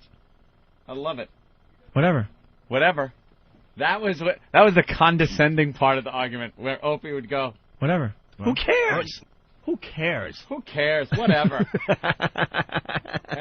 and then Jimmy. Whatever. Whatever. Whatever. Whatever. Whatever. Who cares? Whatever. I didn't say that. I said goodbye to Shawn Rouse. Mm-hmm. I don't blow off people that I like. That is so sociopathic. I almost don't know how to respond to it. Could be my favorite line of the whole argument, by the way. When Jimmy paused there before sociopathic. No offense to Jimmy, but I looked at him when he said that. I wanted to just strangle him. I'm like, you're calling me that? Are you insane? You wanted to strangle each other. Oh, I know. Whatever. This disgust, whatever. The disgust, whatever. Listen. Whatever. Whatever. Whatever. You see, you're making this up as you go along. I didn't listen here, Ope. Stop misquoting me. You are insane. You are insane. It's great. Great soundboard. Anyway, yeah, so your brother got on board. Oh, yeah, you want to go there first? You know, your brother will always come to the other brother's defense. Mm-hmm. But as far as message boards go, it's impossible to make any headway. But he doesn't care. That's why. I know. I understand he wasn't trying to make any headway, but it's so funny that, like, there comes a point where you just don't even do this anymore. You just throw your hands up and go, I got to accept this as a barrel of tools. Right. You know? There's a couple of people that have insight. The rest, just idiots. And he addresses it, and it's very funny. Yes, my brother Elmo. So someone posted, I'm just trying, well, it's a quote from me, I'm just trying to get the negativity out of my life. What a bullshit line from Opie. I have to explain that a little further. We made a conscious effort just before vacation to stop with the negative bullshit toward XM. Mm-hmm. And we knew we had to turn the page, get on the same page with the company, and move on. You know, because the company came to us aggressively and said, look, we understand all the problems you guys are having. We're going to make it better for you guys. We're going to redo the whole studio, which they did, by the way. Mm-hmm. Okay? So, I mean, I'm biting my lip and trying not to be, you know, Mr. Negative Asshole. As I'm trying, at least, okay? Just because I think it's time to move on. I think the listeners are sick of hearing us bitch. I really do. You know, we had reasons to bitch, but now it's time to move on. Simple as that. That's what I was trying to say with that, okay? So the guy goes, what a bullshit line from Opie. So my brother goes, you're a fan of the show? You do not know Opie personally. You don't know a damn thing about him. This is a very important point that many people on this board miss. My bro can defend himself, so he doesn't need me. But I will say his statement about eliminating negativity from his life is absolutely true, and it reflects his attitude of positive thinking. He specifically, and my family in general, have had a seemingly unending negative streak the last couple of years. A lot of things that the fans know nothing about. He channels all his energy into doing a great show. To sit there and call him a bullshitter is beyond the scope of reality. It is a completely disingenuous statement from someone I can only assume is an utter moron. Why don't you ask yourself, what do I personally know about Opie? If the answer is not a thing, then do us a favor and shut up. So then this guy writes, whether any of us know him or not, he fucking disintegrated yesterday in front of the whole fucking country. Maybe he was just being an ass, something he seems to try real hard to do. But still, there's no excuse for him to treat Jimmy like he did. Regardless of what kind of radio show it is, Jimmy's right. An acknowledgement of thanks should always be given on air to guests. And Opie just said, tough shit, what an ass. The whole thanking Shawn Rouse got blown way out of proportion. I was the one that wanted him on the show. I think he's a beyond funny guy. You know something? The basis of the argument was nothing compared to the argument itself. Like, I didn't even really give the basis of the argument that much thought. Right. And then when I did, I kind of saw Jimmy's side of it and all, but being familiar with the show because I've been sitting here for 10 years, I understand what it's like. The guest comes in, especially a comic that isn't like, you know, Eddie Murphy coming in and, you know, sitting down and waiting. They're going to have to wait until they come in, depending on what's going on. Some of them get brought right in, some of them don't. Yeah, if we're talking about something or we have a subject that we're going to get going on, even if we don't, put it this way too, even if we don't have material that we're just ready to go to, we kind of want to get something started before we bring people in so that they can then become part of the show and not sit there and do their act. Right. They have to be able to come into something that's already stirring a little and join bit. the environment. Right. So when a comic sits out there for a while, we're just getting things going in here so we can be brought into an atmosphere that's more conducive to jumping in. What's his name there? Shawn Rouse? Shawn was sitting out there for a while we were getting stuff going. We had Chris Jericho coming in, and a lot of people were like, you know, it's bullshit because Opie played a Fozzy song at the end of the show, and that would have been plenty of time to talk. Chris pretty much said he wanted that Fozzy song played. You know, that was what he said as almost, I don't want to say a condition of him coming on, but it was one of those things, guys, I want to come on the show, but I really like it if you guys played one of my tunes. Well, he's a friend of the show, and if a friend of a show asks us to do something, we'll give him a promise. Like, yeah all right, we'll play your song at the end of the show. No problem, man. Now, other times, also with Shawn, comics come in. Sometimes they can sit down and immediately they're great. They work on the show, and it's fine. They fit in. They're talking about whatever we're talking about. They're being funny. Other times they come in, don't say 5 words, pretty much get acclimated to what we do, and then their next appearance is brilliant, you know? Mm-hmm. That's just the way this show works. And he came in, it wasn't a stellar appearance. He didn't suck. I gotta be honest. He didn't suck, but nothing was really developing there. It's not something that people are going to call back and go, wow, I got to hear that again, or write about in months to come and go, wasn't that a great appearance or anything? It just happens. It's not that the guy isn't funny, he sucks, he can't... It's just some people come in here, and depending on what's going on sometimes, or depending on their head or ours or whatever, you know? Colin's been great on our show. Colin Quinn comes on, has been hysterically funny when we've had Laverne and Shirley in and everything like that. His last appearance on this show stunk on ice.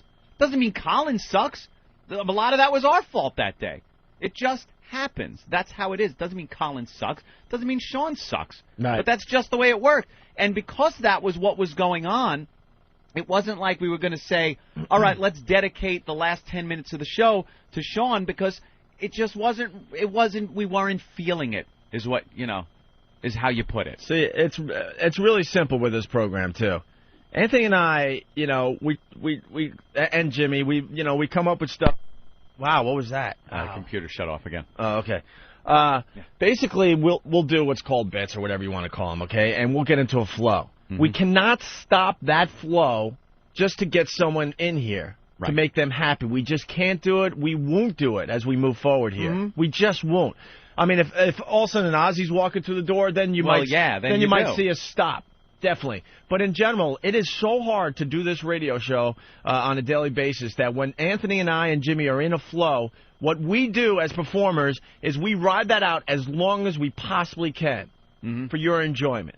And then when that ends, what happens when we hit the commercial break, we sit here and regroup and go, okay, what's next? Okay, we got Shawn, we got this, Chris Jericho's coming in. Then we figure out where we're going to go next. And then when that person comes in or that next bit starts, guess what? We try to ride that out as long as we can. And if we go to the phones and the phones are hot, you know what? We'll ride them out as long as we can and then regroup. Yeah. That's what frustrates the hell out of me, that these people just don't understand how a radio show works. How it works. They just hear it on the They don't outside. get it. Mm-hmm. They just don't get it. They just assume we're so brilliant that all of a sudden, you know, we'll stop what we're doing because, you know, there's a comic sitting outside waiting to come in. It just doesn't work that way. Opie, I wasn't really getting the they think we're so brilliant thing, though, on the message. No, I understand that. But, I mean, as far as, like, just stopping what we're doing and just starting with somebody else like that, and it's going to be radio gold. It just doesn't work that way. That we should be able to just, the second they walk in, put them on the air here and continue what we were doing. Sometimes it's distracting. We're in a flow. We're talking about a subject that me, Opie, and Jimmy are really familiar with. We're rolling on it. We're throwing stuff back and forth. To bring another person in that really isn't familiar with that puts a damper on it, you know, puts the brakes on it. Right. So we try not to do that. And if that means people have to wait, they have to wait. You know, I hate to tell you, but at this point in our careers, too, it's really a privilege for these people to be on our show. Most of them are friends. I'm not talking about the friends of the show, you know. I mean, we're just all friends, and we enjoy each other's company and make each other laugh. But there's a bunch of other people. It truly is just a privilege to get on the air. And if that means you get here at 7 in the morning and you don't get on until, 10:45, tough shit. You know, it's still great exposure for whoever that person might be. Right. It's simple as that. It's not like the old days where we're doing a little show, for Worcester, Massachusetts, where we're thankful when these people are coming on our show. At this point, we're really doing a lot of people, favors. We just are. It's just the nature of the beast, I mean, think about Letterman. Letterman, bumps people all the time. Know why? Yeah, because they show up and they don't get on at all. Because Letterman does his monologue or something, and it's flowing, so he goes, 2 or 3 minutes longer doing a monologue or something. And don't start comparing us to Letterman. I'm just trying to make an example, you asses. Because because someone's already typing. Yeah. I can't believe they would actually compare themselves to David Letterman. Dude. No, as far as this type of programming works, if you go along somewhere else, something else is going to suffer. That's all I'm saying. So when Letterman does a long monologue because he feels like he's flowing and he's in the zone, guess what? Sometimes that means he's got to bump a comic or something. So. Right. So you can't stop the flow of the show just to get someone in here that might be waiting a little too long outside. You just can't. Right. So moving on with this guy's post, Backing My Brother. What did I ask him? Okay. It reminds me of the intro they used to play where it had that quote from Opie where he said, "We are just dicks." Almost like he's proud of being a dick and he needs to shout it out from a rooftop. Hey, look at me. I'm a dick. He needs to quit trying so hard to be a prick and do the radio show. It's like lately he's forcing it and it comes across as fake. Again, I don't know him personally and don't care to, but he fucking lost his mind yesterday. Oh, and before you tell people to shut up about Opie and how hard his fucking life has been, how about taking a look at how he treats people on the radio show? Fuck Opie, he can take a few shots. So my brother writes back, listen, prick. Did he even read my fucking post? What an ass. You're talking about Jimmy and how hard my bro's fucking life has been. What a complete tool. None of your stupid comments had any bearing on what I posted, so why the F did you quote me? If you don't know Opie personally, then don't say shit like, I'm just trying to get the negativity out of my life. What a bullshit line from Opie. It's a pathetic statement by an obvious asshole. Very simple. Obviously, you're such a freaking moron that you just want people to pay attention to you. Well, I'm paying attention to you. You're a dick. You know it. I know it. And the world laughs at you when you walk down the street. Pat from Unaki says, does Elmo realize he's probably arguing with a 12-year-old? Yeah. Good one, Pat. Good one, Pat. Well, what are you going to do? All right. And then, I mean, my brother was all over the message board. Oh, crazy. Guess. Here's another post from him. Yeah, let's see who the little douchebag is, you fucking tool. If you have such a bad opinion of my bro, then turn your XM in and go elsewhere, asshole. Little whining jerks like you make me laugh. Your life is so utterly pathetic that you try to be big man on a fucking message board. What a dick. You're laughable. At least other people are discussing the incident as normal human beings. Go away. No one will miss you. That is for sure. Oh, well. So anyway, let's go to the phones real fast. Then we'll move on to other things today. Chad in Virginia, what's up? Hey, what's up? Hey. I got to tell you, real or not, that was the best radio you guys have done yet.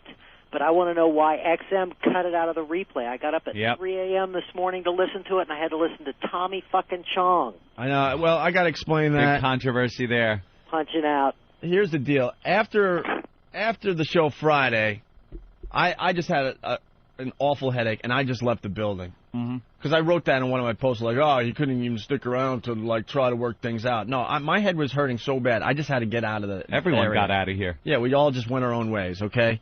I had no idea that they were going to edit the fight out. I swear to you. No one called me. No one called Anthony.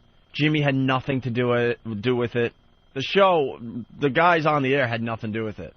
Supposedly Ben and Eric Logan decided to cut the fight out of the replays. I guess it ran once, and then after that, they decided it just wouldn't be smart to replay it, which is so sad and stupid, to be honest with you. Yeah, I know. Because as far as radio goes, you know, the reality is I look like an ass on Friday. I'm not dumb. I know that.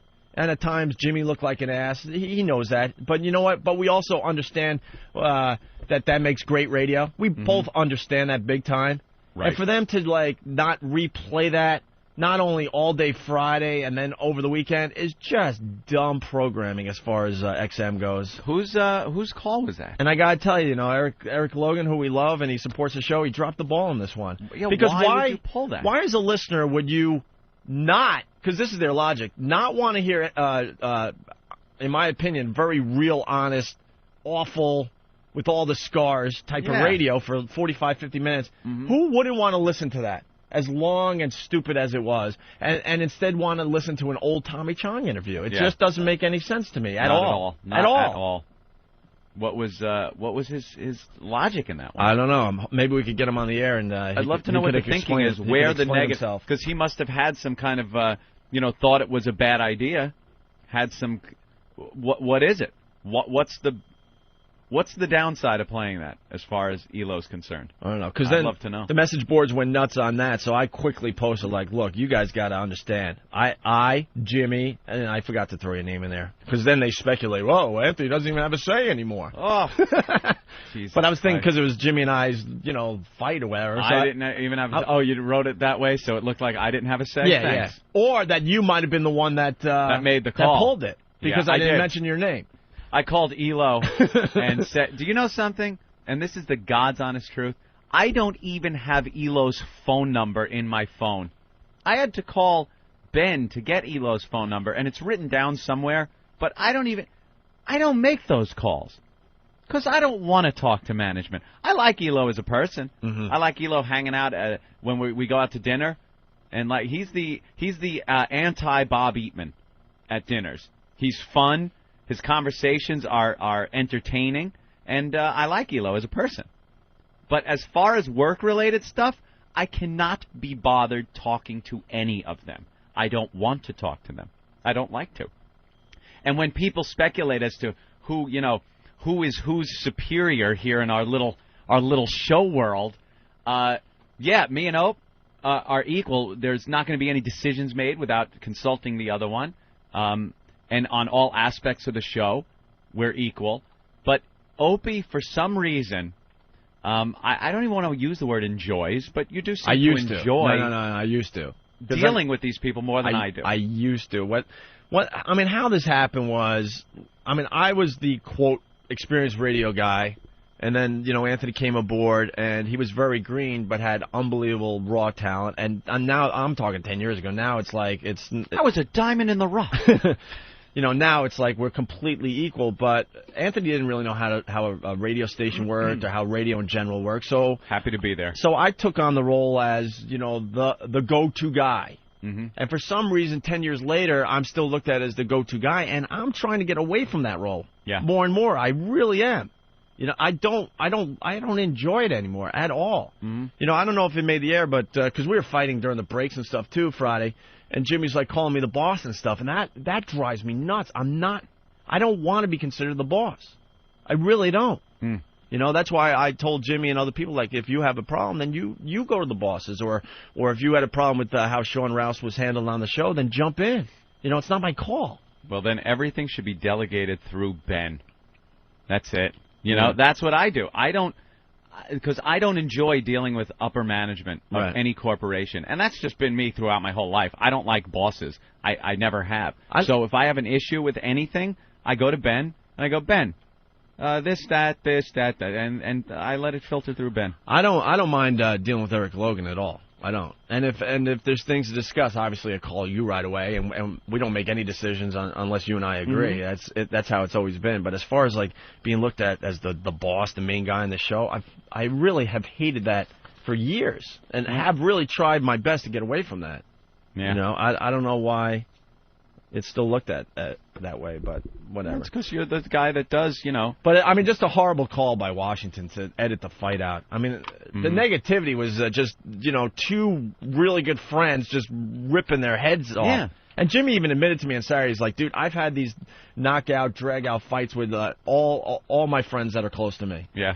He says he's had legendary ones with Keith Robinson, and he mentioned a few other people. I don't want to quote him because I forget exactly, but I think did he break the N-word out during those? Yeah, you can only imagine. So, let's go to Dan in Jersey. Dan, what's up?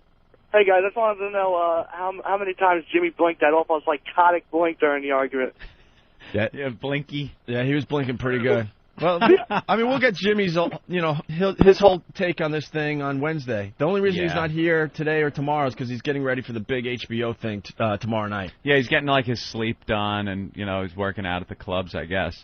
Well, this is huge for Jimmy, and it's huge for the show as well. These HBO specials, once you do them, they're out there. They last forever. How many of these do you tune in? Like HBO plays, you see ones from the 80s and stuff. These things just are there forever, so you want to be able to.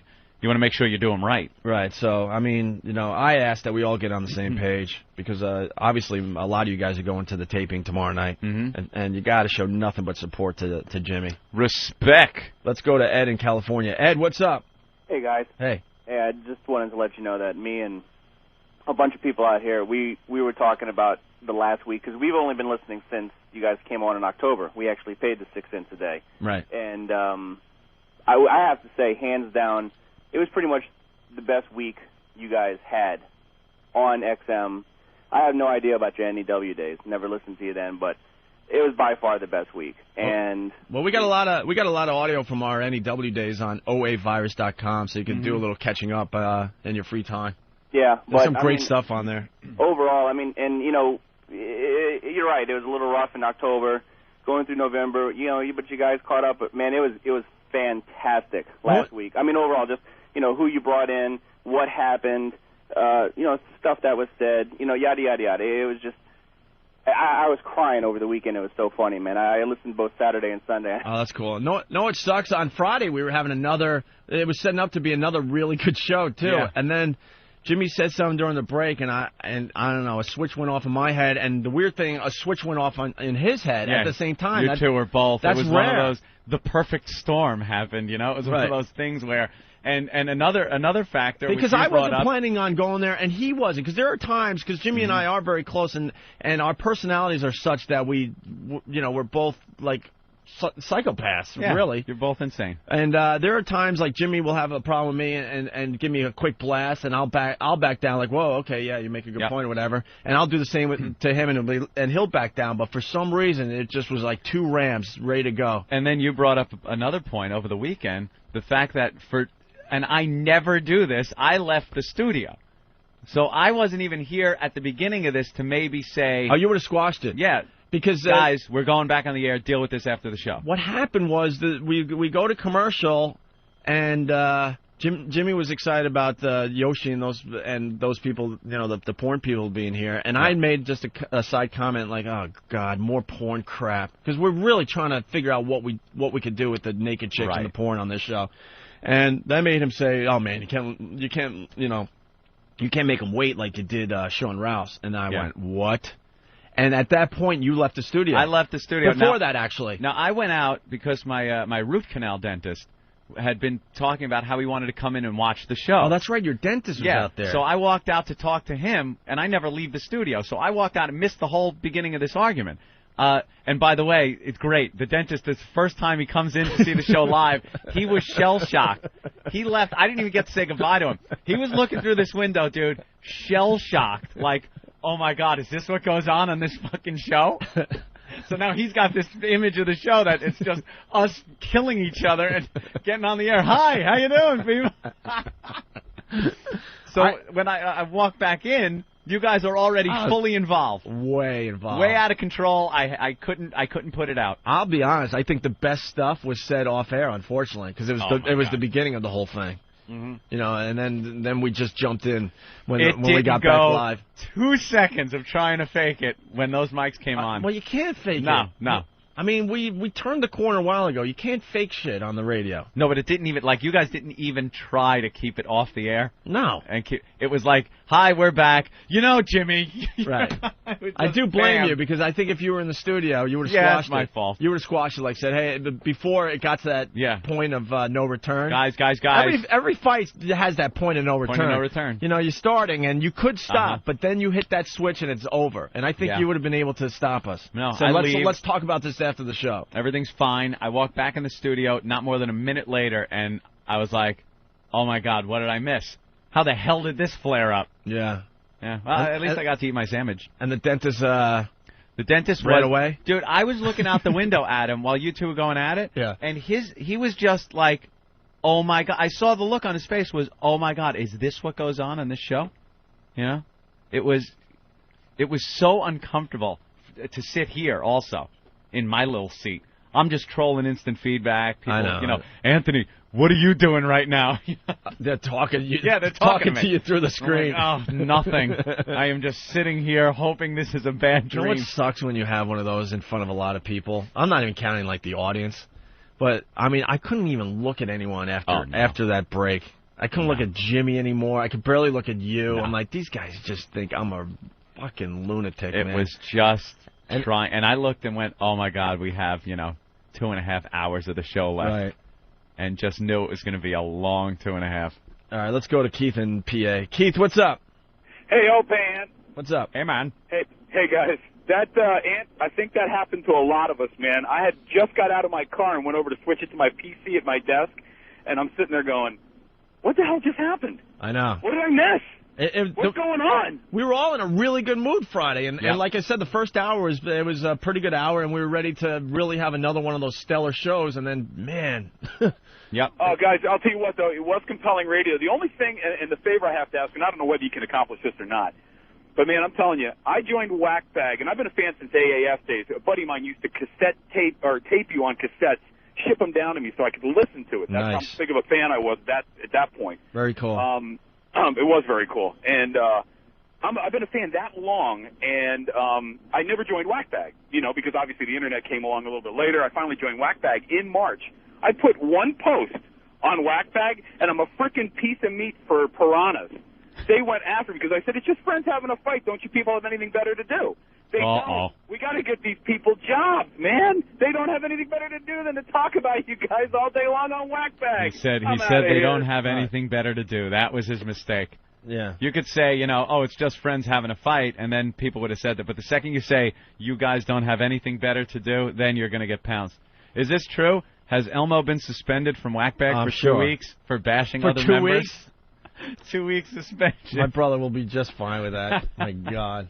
It made him feel good, I guarantee it. Oh, yeah. Well, for a brother doesn't want to log on and just read, bashing. See, that's my barometer, though. You don't think I left here Friday going, oh, my God, you're really losing it, dude. I mean, I'm having this inner conversation with myself, right? Yeah. And then I see what my brother does and stuff like that. I'm like, okay, I'm still cool. I'm still all right. I'm not ready for the mental home yet. You're insane at times. Here's I actually have a clip on the Opie Jimmy soundboard. All right. It's just you better say Jimmy versus Opie soundboard. Yeah, you better give him top billing so no one looks too much into it, right?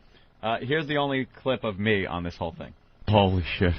And that says it all right there. My tone, what I said is exactly how I felt. Is that the only thing you said? The only thing. Because I really don't remember you even talking during that 45, I had a couple of little minutes. things trying to keep you guys on track. I really don't remember.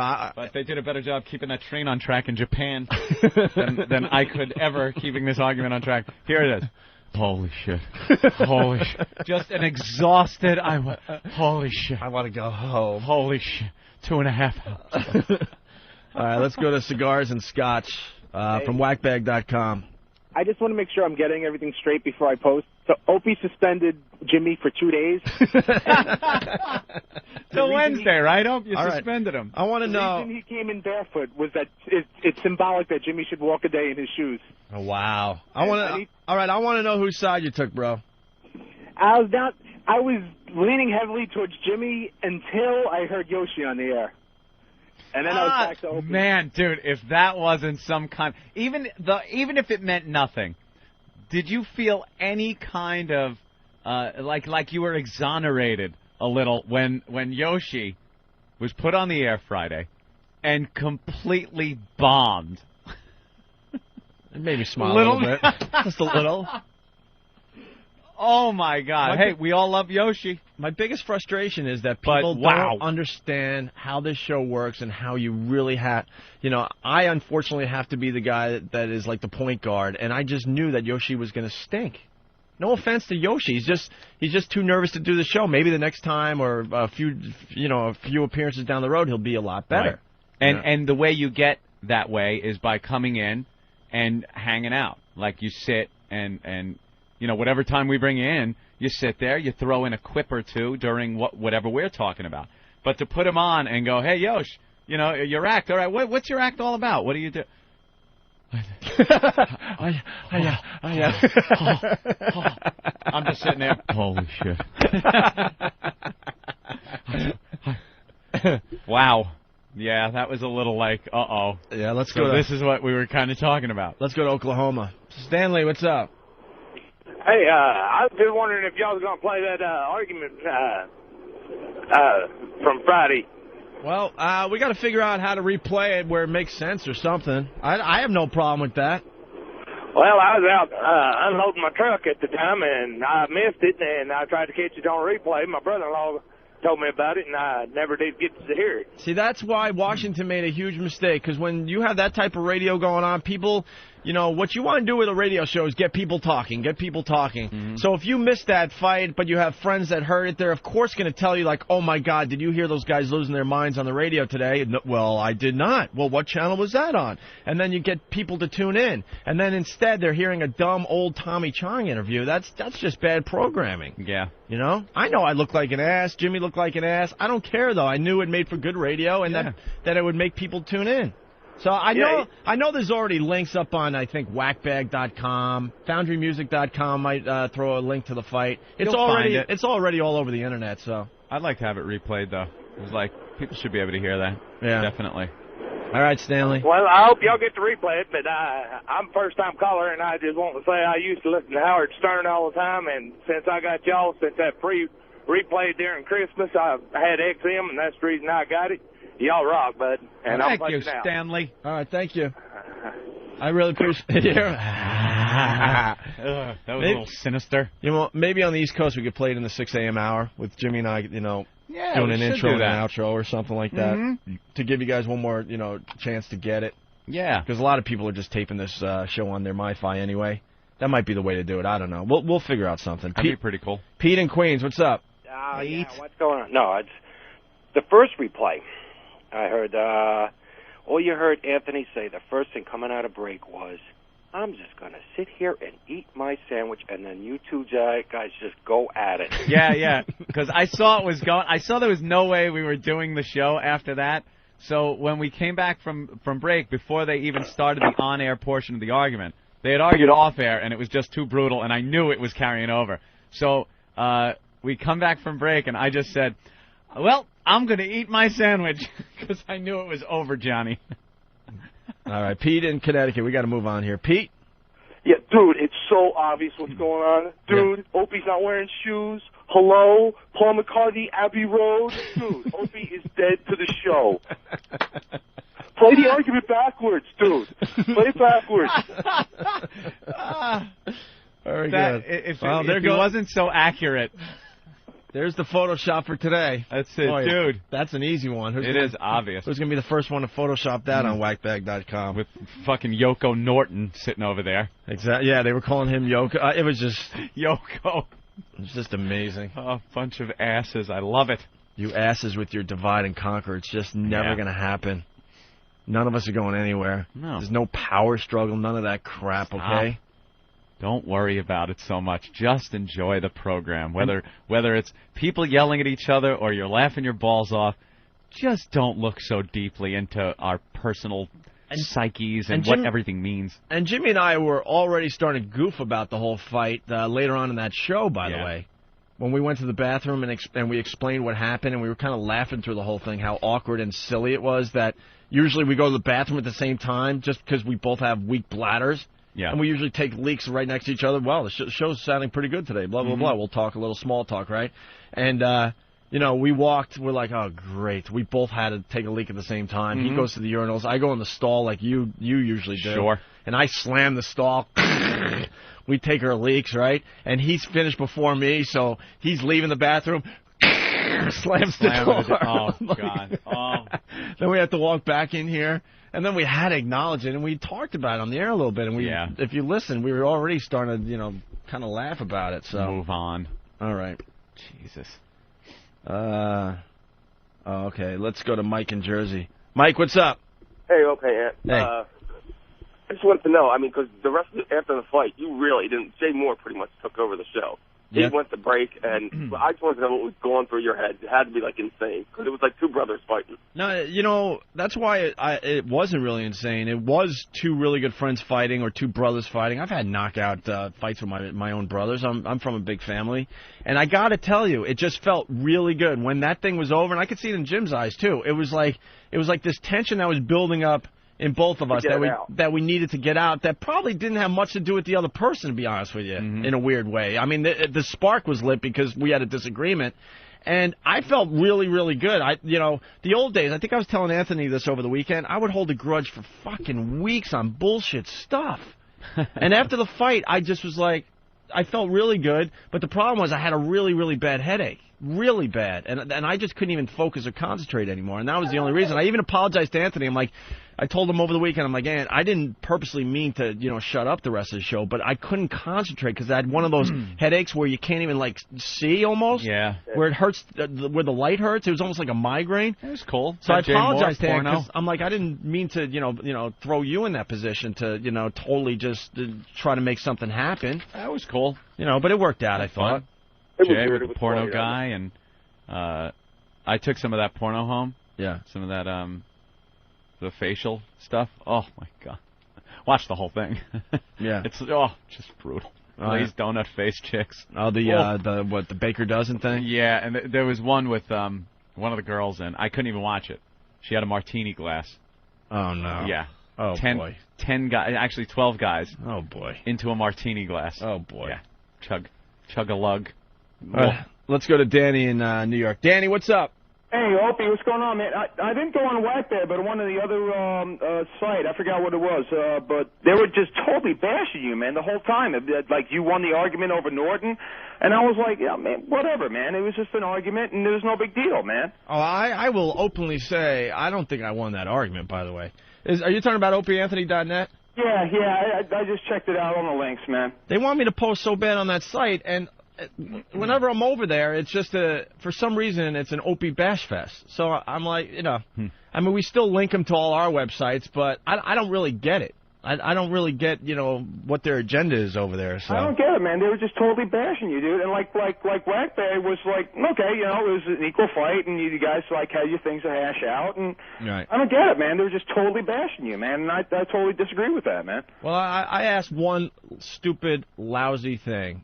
Just give me just some slight respect, because this whole Opie and Anthony thing started with me many, many years ago. That's it. Is that what it is? Because it's like, Norton won, and Norton's better than Opie, and Opie ain't shit. That's what you get. Dude, you run the show, man. I mean, you're the boss, and like. Well, no, not the boss anymore. You know what I mean. But it's like, another thing, man. I met Lee Abrams in Poughkeepsie, believe it or not. Oh, are you the air traffic control guy? Holy shit, he told you about me? Dude, he, yeah, see, I pay attention. He emailed me. He said you're a huge fan. I was a big fan. Dude, I've been listening to you since NEW, man, like in '98. Like, it was like... All right. Explain this to Anthony, because it is kind of cool. He's running the tower up there in Poughkeepsie. Oh, yeah? And Lee Abrams, really high and stuff, lands his plane at your airport, really right? High. He's not high when he flies. It was so funny, man, because, like, I remember hearing you guys talking about it at in Vegas.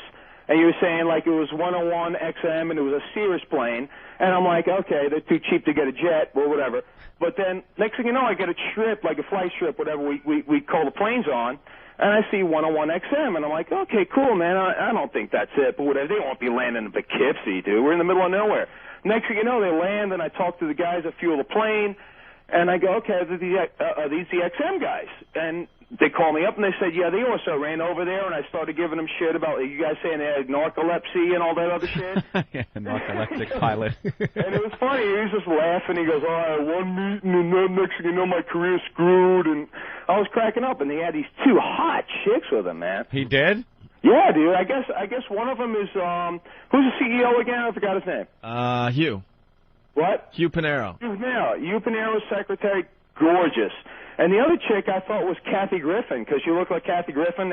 She's not that hot, but I was like, pretty good. So nice tits, but... So Lee Abrams was flying around with two hot broads? Definitely, dude. Oh, that's the whore bait that he carries. He's a rock star. Yes, man. He's got that whore bait, man. He carries a nice amount of cocaine. Better known as whore bait. I must have kept him awake from the narcolepsy or something, man. Well, he gave me his card. What better way not to... They were totally spreading the word. They were total XM whores, man. They had the jackets on, the whole nine. I had to go meet him, man, because I heard him on the show. He's not going to stop talking. Yeah. It was funny as hell, man. He's still going. He's used to it. Well, my line has passed now, but thank you, bro. I really appreciate it. Hey, dude, how was his landing? Nice? Landing was perfect. Everything was cool. What a guy. Surprised. I thought he might have fallen asleep and just crashed it and shit. I had to call the fire trucks. But Dink it in. Thanks for taking my call, man. I appreciate it. Hi, man. Well, I wish I did, but thank you, Danny. It's lonely up in that tower. It sure talking does. to planes all day. It's nice that he actually has something else to say. That's 4 planes crashed while he was talking to us. Like an idiot. Piled up on top of each other. Mark in Michigan, what's up? Hey, guys. I joined XM a couple days before the end of your vacation and got totally addicted. And I think this is just a great excuse to buy the MiFi, because I got set up to listen to your show Friday night, like 11 o'clock. And I figured, okay, every 4 hours it would replay. And I was so bummed I missed. And now I turn on at 7 in the morning and I missed a great show. So you're right. XM blew it. We all want to hear it. Somehow in the last 2 weeks I've become part of a family, if you have it. And I just want to tell you that I appreciate it. I love the show and it makes my mornings awesome. All right, thank you, Mark. Yep. Yeah, I mean, I got to tell you, Eric Logan knows better. He really does. Yeah? He knows how this radio works. When you got controversy like that, two guys going at it, it's going to make people talk. Look what happened to the message boards. I know. And to not to rerun it is just, it's just very bad programming. It's extremely bad programming. I'd love to hear from him, like, why? What was his reasoning behind it? Why would it have been bad to replay that? To squash the controversy and throw a Tommy Chong interview at you? Oh, come on. How is that better? It isn't. Really? It isn't. All right, we should take a break, I guess. All right. Remind me when we come back, I want to talk about how just technology has screwed us to the point where booking a hotel room has gotten ridiculous. Oh, I forgot about that, yeah. It's gotten ridiculous. Okay. As we go to break, my buddy, my pal, my friend, from his actually it's off his first CD, but it's a bit he did for us on WNEW, I guess. I know that. It was rude. I'm paranoid and I have issues. I don't know, dickhead, because I don't know what was going on that day, fuckface. I'm very calm. I honestly cannot wait for Jimmy to be here on Wednesday. I know. Because it'll be fun to discuss it with him in studio. That's why we're trying not to, we're not trying to say too much where all of a sudden it makes Jimmy look bad or something, because that's not that's not what this is all about, obviously. But once again, I do have to tell you, we're all going to the taping tomorrow night. Mm-hmm. It's going to be a huge night for Jim Norton and a huge night for the show in general. We all have to get on the same page. We just have to, okay? Mm-hmm. Simple as that. You hate me, whatever. You hate Jimmy, whatever. It doesn't matter tomorrow night. It just doesn't. We must all unite for little Jimmy. Right, because it's going to be a very, very exciting night for him tomorrow, okay? I stand alone. Oh, good one, Ope. Thanks. Enough said. Please, you don't even have to speculate about that one. I stand alone. Anthony and Jimmy, bye. All right, I see where you're going. Jesus. Coming out of the next break, I'm going to play 9 Inch Nails' Head Like a Hole. Oh! Bow down That's before the one you serve. Yes. You're going to get what you deserve. People on those boards are hysterical. Really fast. Let's go to Long Island. Justin, what's up? Hey, fellas, what's going on? Hey, man. Two things for you, man. When that fight hit, I'll tell you right now, I work for Cablevision. Not a single bit of cable work went on while everyone sat in their truck and listened to it, man. I know. That's why they should have replayed it. I know. What'd you say, Ant? I said, as opposed to what? When all the Cablevision work is being done, you motherfuckers? You gotta love it, guy. But I just wanted to ask Ant if it brought back any repressed memories before his parents got divorced. A lot of people ask me that. If hearing Jimmy and Opie arguing brought back those memories, because I grew up in a household where my mother and father were constantly fighting with each other and throwing the pasta dish at the wall and watching it slowly slide down. And yeah, there was a little bit of that, going at it, where two people that you see on a daily basis, you have a relationship with, are arguing like that. You kind of feel a little, unbelievable. Like, oh, this is uncomfortable. All I thought was you sitting in the corner sucking your thumb, crying for it to be over. I'm punching out, man. That was pretty much it. All right, Justin.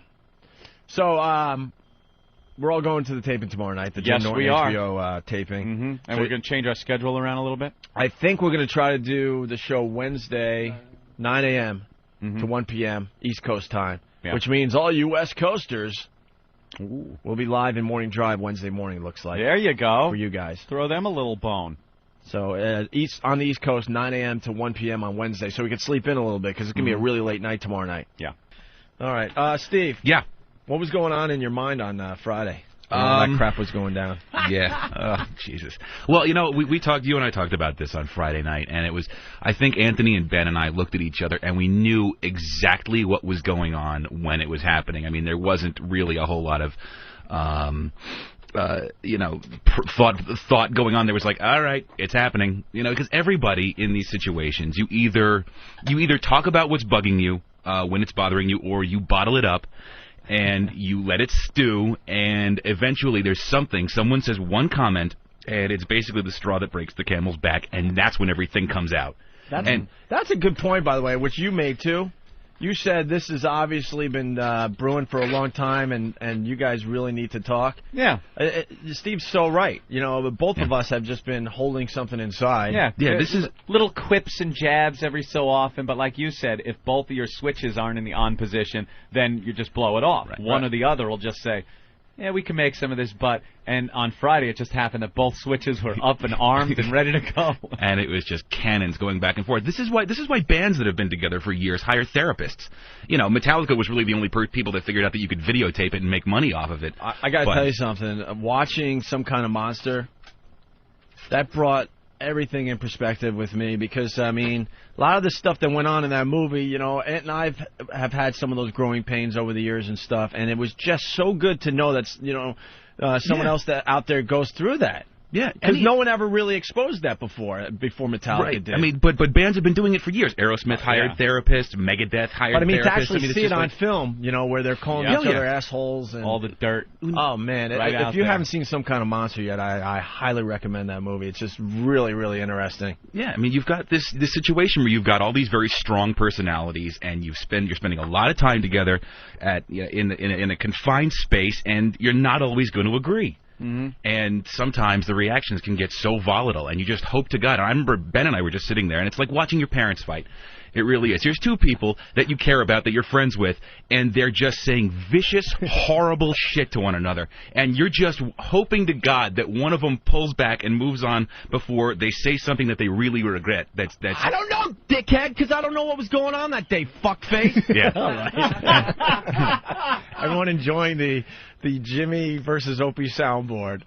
Jimmy and I laughed about that part of the argument, by the way, on Saturday when we talked. We're like, God, we said some really dumb, vicious stuff. That is so sociopathic. I almost don't know how to respond to it. You know what I noticed, and I'm sure Anthony picked up on this. When you think of all the horrible things you've heard Jimmy say when he's mad at somebody, you notice how restrained he was. Yeah, he was incredibly restrained. Well, believe it or not, I was too. Oh, I know, but I mean, still, he was.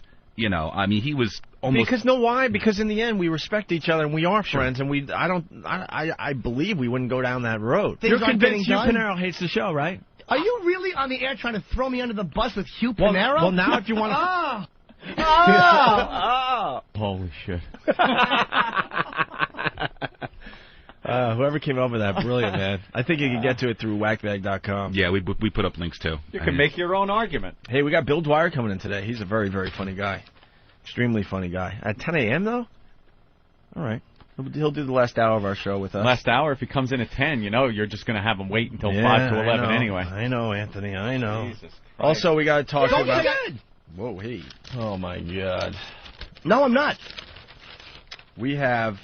an unlucky lottery we're going to get to. Stop with the semantics. In a little while.